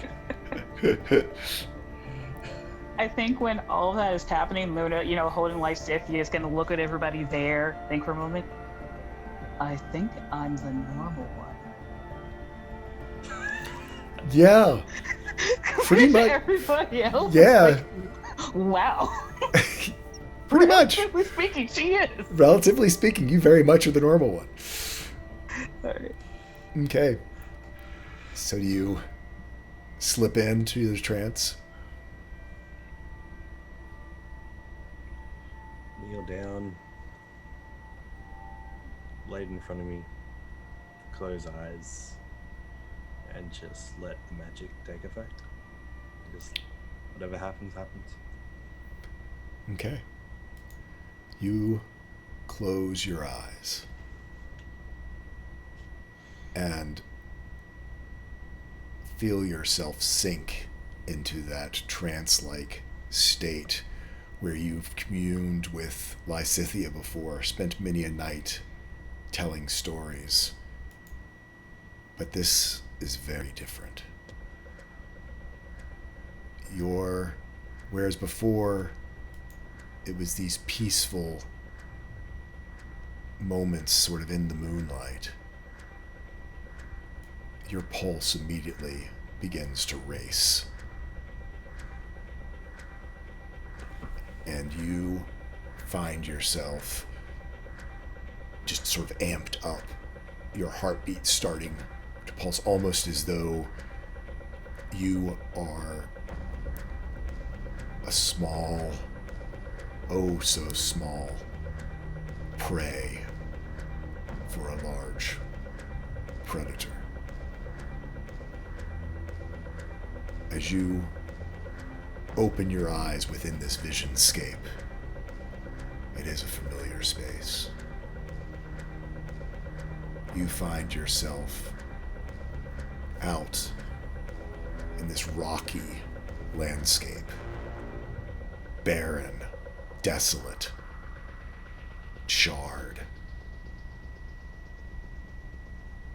And you can see just at the horizon, as darkness is beginning to fade, you are back on the shattered sphere where Lysithea was the deity of the moon, born Malik of the land, and Ryan Talia, the wrath of the sun. And she is about to rise. You look around you because you know what this means. Anything caught within her rays is burned to a crisp. And she is coming. Just over the horizon now, heading your way. What do you do? I look around me at first, a bit of a startled panic, trying to look for any kind of shaded shelter. There are many A bit scared. A little scared. Sweating already.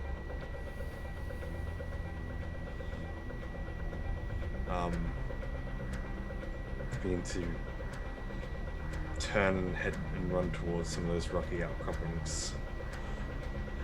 But then I look towards the sun and I just figure, is this right? Is this... I can't hide from this. I can't hide from this blaze. Is hiding from this blaze the right thing to do? I'm not too sure. And that's when the panic sets in. Now begins to hunt Fenrir. He's running towards the shade. He gets just by it, as you can feel the heat from the sun rising up. He looks at his left hand, it's been seared by her. Then looks directly towards the sunlight. You roll me a, at disadvantage, roll me a perception check to see if you can find someplace that is going to get you out of her direct sight.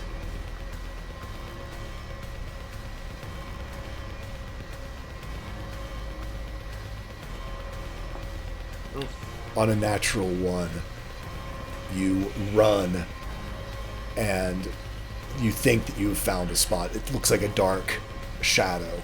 It looks like it's a spot where you can hide. It looks like it's someplace that's going to be safe. But as you get there, you realize it was a trick of the eye.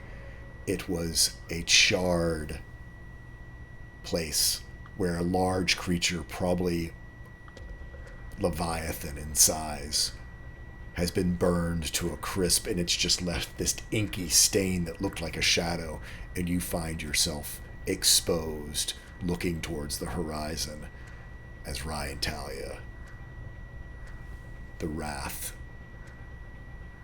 the vengeance of the sun breaches over the far horizon. You hear laughter in your mind.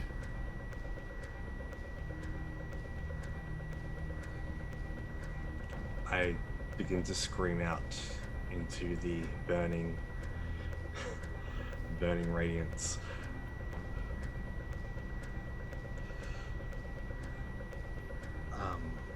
Oh god, I just had it.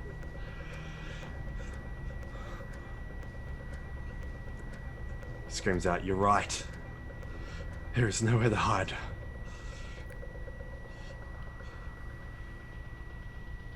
Here I am, not going to enslave you, and you're not going to enslave me, so I'm going to face you head on, Ryan Talia. Just try to burn away this soul. And I expose myself to the sunlight and rush directly straight into it. You start running forward, and as that heat wave hits you, you can just feel basically your clothes evaporate into just char and dust and ash. I need you to roll me a willpower saving throw. So wisdom? That's actually that's charisma. Charisma saving throw. Charisma. Wonderful. I'm going to use an advantage on this. We actually are not going to. These are going to be pure rolls for all of this. No spins. The dice tell the story. I can't see. On a dirty 20. Is that all you got? And he's just going to keep on running. As you run forward, you feel your flesh begin to char. It is, your skin begins to boil and blacken and begin to all but flake off as you run forward. Roll me a perception check. My eyes. It is a disadvantage because your eyes. On a 19, you do see shade up ahead. You also can see that literally only a sliver of Ryan Talia has come over the horizon at this point.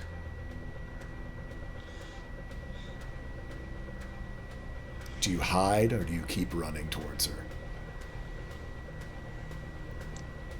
I feel like this is something I can't hide from. This is something I have to face directly head on, no matter how hard it burns. Yeah, he keeps going. As you run forward, your skin raw, you can almost feel your feet as you step and run forward on these stones, which are now boiling. You can feel basically as the flesh sears to the ground that it gets ripped off of the soles of your feet. Go ahead and roll me another charisma saving throw, this time at disadvantage. On a 28, you are somehow able to use your will. You actually are able to pull back some of that ash that has flaked off of you, reconstitute yourself as you continue to run into this just flamethrower of Ryan Talia's heat and anger and wrath. You hear her now. The laughter has turned into a scream as she wants nothing but to turn you into a smoking ember on the face of this planet. I go into the full-on sprint fast as I can, using jump, using my magic to hurdle me forward. Each hurdle, as the sun burns into Vidar's skin even more so, it goes so deep that it actually brings out illuminated reddish tattoos similar to that of Ishrin, but instead of swirling, they're just permanently burnt into his blue skin, into his purplish violet skin. Each stride is just forward, another one, another one, another one. His hair begins to ashen from just the light that was once near dark. It just turns to ash as he just runs forward. The color changes. Again, screaming out, "Come on, give me more!" And with I won't be a slave to you, and nor will you be a slave to I. With that, you see sort of the center of Ryan Talia raise above the horizon, and it's not just the sun. It is an eye that looks towards you.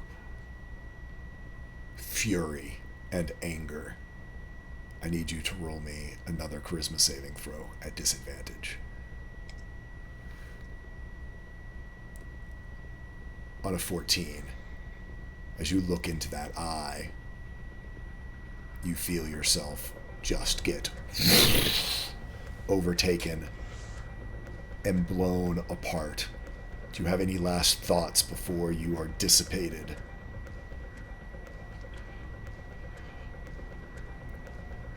I am the end of those who created the Shattered Spheres. I would like to use the legendary resistance to save. Okay. As... Do you have anything else to say?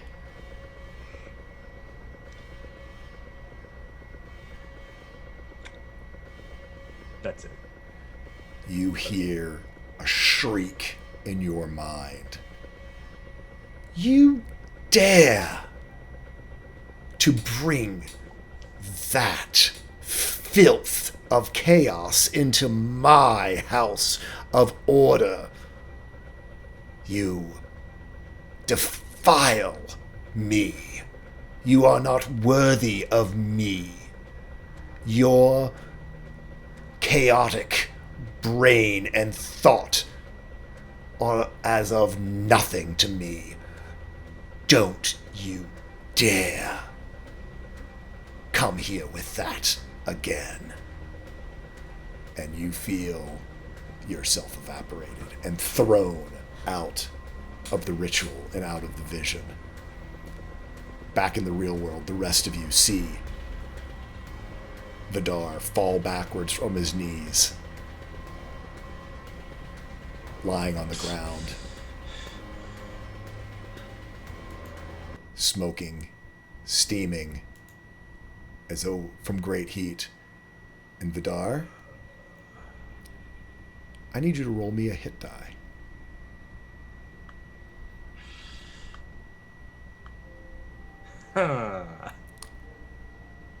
Please reduce your maximum hit points by 4. And Not bad, okay. if you'll take a point of exhaustion, as you take this permanent damage, you can look down onto your forearm, and seared into the flesh are those burning red, small portion of the burning red tattoos on your violet skin.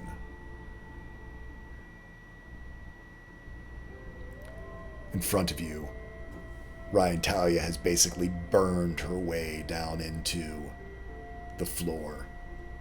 From the searing heat, there's almost the equivalent of magma around her, as this first contest of wills has occurred between the two of you.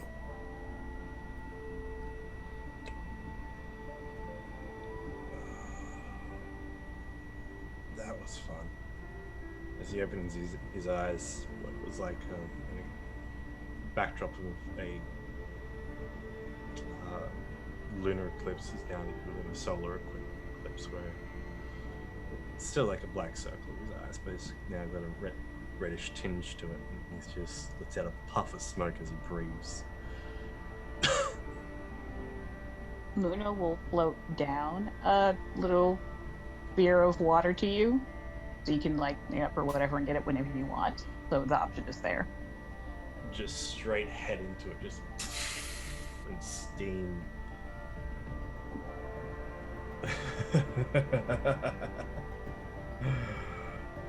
Oh, phew, that was fun. Oh, that was dangerous.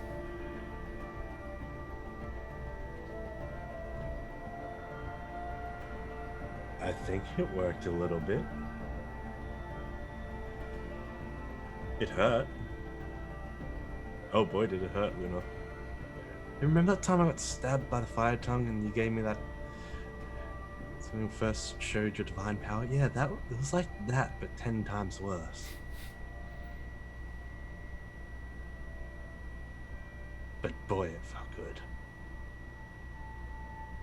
It felt...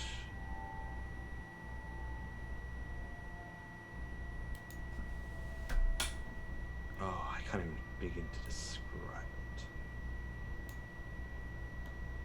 It felt dangerous. As with most of your ideas. But it worked. As with more of your ideas than expected. If I hold the burnt left hand up, does Ryan Talia come to it? She does not. Huh. Well then, seems we have ourselves a power match then. And I go and grab Ryan Talia out of the magma. You are able to lift her up.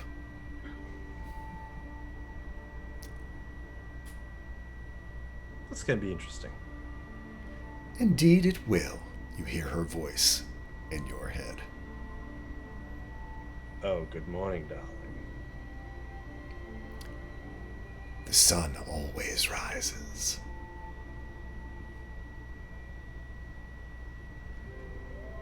The sun never ends. And don't you forget it.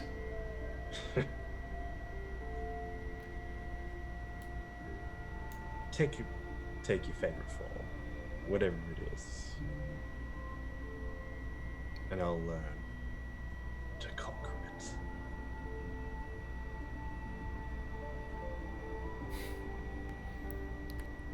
Whatever that may be. In a snarky,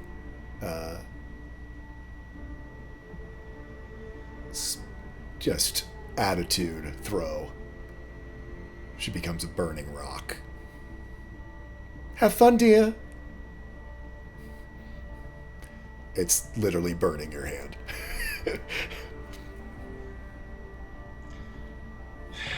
Hand goes up into the bubble of water. And Luna will just supply as much water as she needs for it. Oh yeah, I mean, you're not going to extinguish Ryan Talia, but she can't. I know. Oh, I know. That just there's sort of Yeah, this, okay. just this steaming coming out of the sphere begins to Steam boil. can be recondensed. Oh yeah, So it's an endless cycle. I can do this Well, all this day. I could do it for the rest of my life, however short that may be. Anyway, let's get some lunch. I'm hungry. Yeah, I'll I'm keep down. definitely the normal one. Would you like your hot rock? No. Oh, okay. And I guess Luna's still just holding Lyle. Yeah. Yeah. Yeah, no, you basically, Lyle's just sort of, well, this is going to get interesting, isn't it?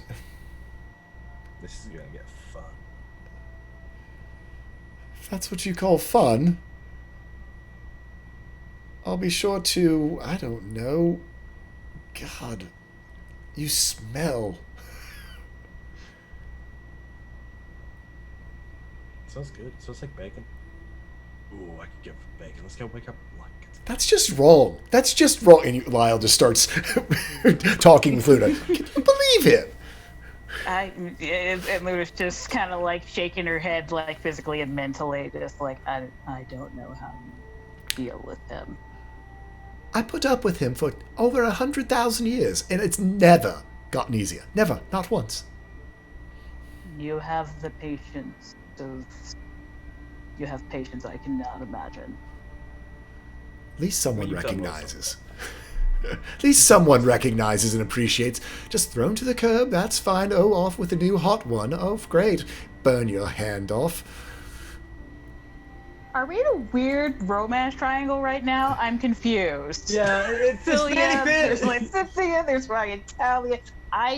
Is this it? Yeah, I mean, it is an anime, so you know what? We're in a polyhedron. There we go. There you go.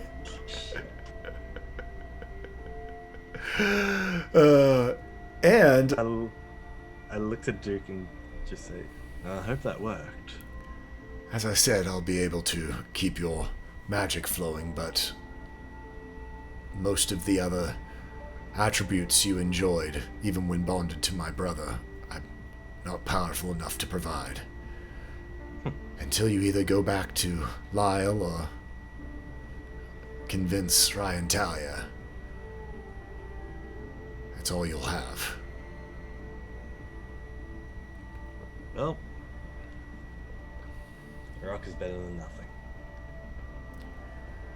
Well, Luna's gonna whisper to Lyle, I know how to use a long sword now. oh, I'd forgotten about that.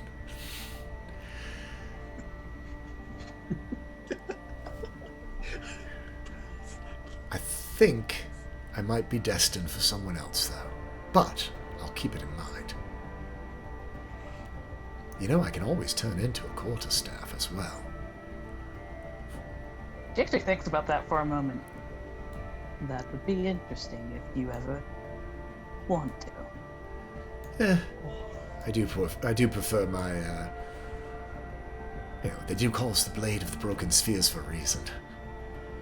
But exceptions can be made.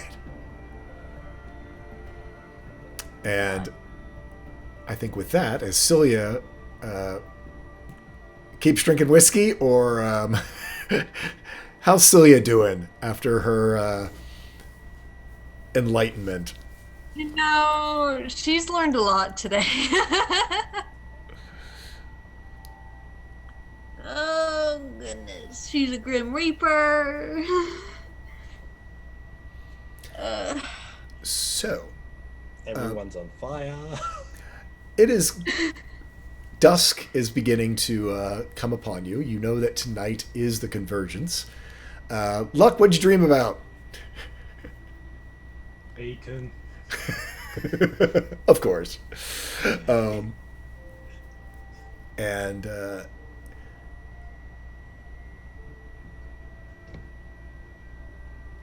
we're going to do a little cutscene. And it's for someone who's not here. Axel, going out and searching for magical items, reaches into the bag of holding. And when he pulls his hand out, trying to grasp some of the gems, his fur is covered in blood. And Luck, as his bloody hand re-enters the prime material plane, you feel a little scratch, scratch, scratch, scratch on the back of your head in your sleep. And that is where we are going to end. Told you he was a lich. Damn liches! He's a dragon lich. There's a big difference. He's a dragon. He's a dragon cat lich. Draco Liches! Wow, that really came out. Anyway, so with that, let's go around where everyone can introduce themselves and tell us where we can find you out on the interwebs. We'll start off with NNG9. Hey, I'm NNG9 on Twitter. No, I'm NNG9 on Twitch. There we go. I remember my things.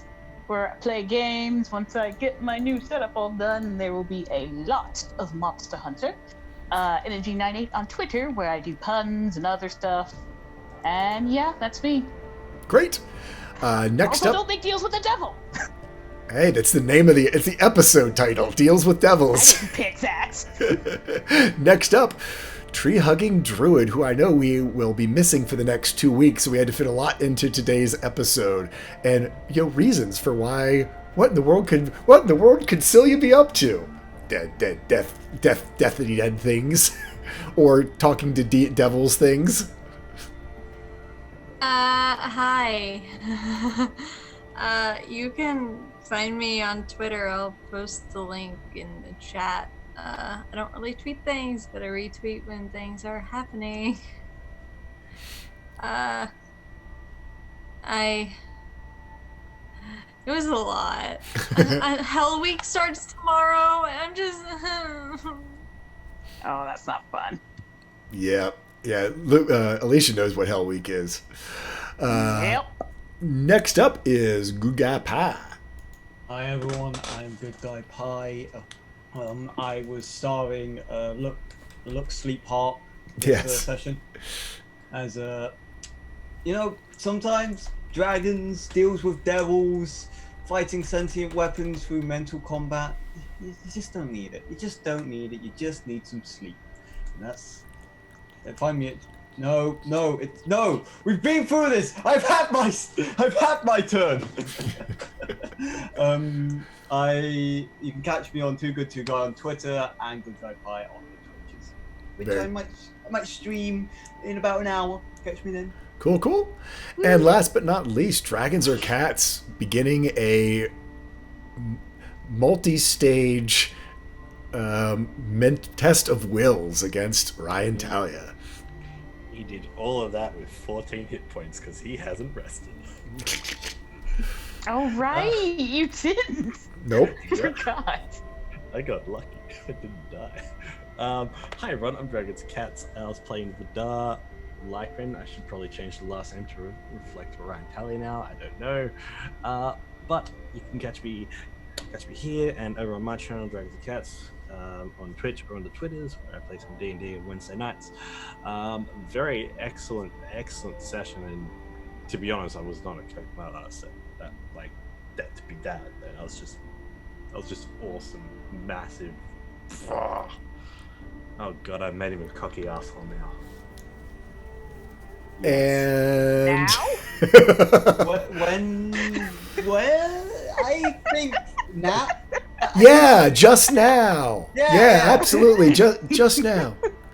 Yeah, but put a 10-time multiplier on it. Anyway, I am Tall Squall. I am your host. This is The Vice. Thank you, everybody, for tuning in. We are going to go raid over at Scraticus because they are raising money for St. Jude's Hospital in a big 24-hour stream. So we are going to head that direction. Until next time, gather your friends together, tell a story, because that's what it's all about. And remember that kindness is a free action. So we will see you next time here on The Vice. Bye-bye, everyone. Bye.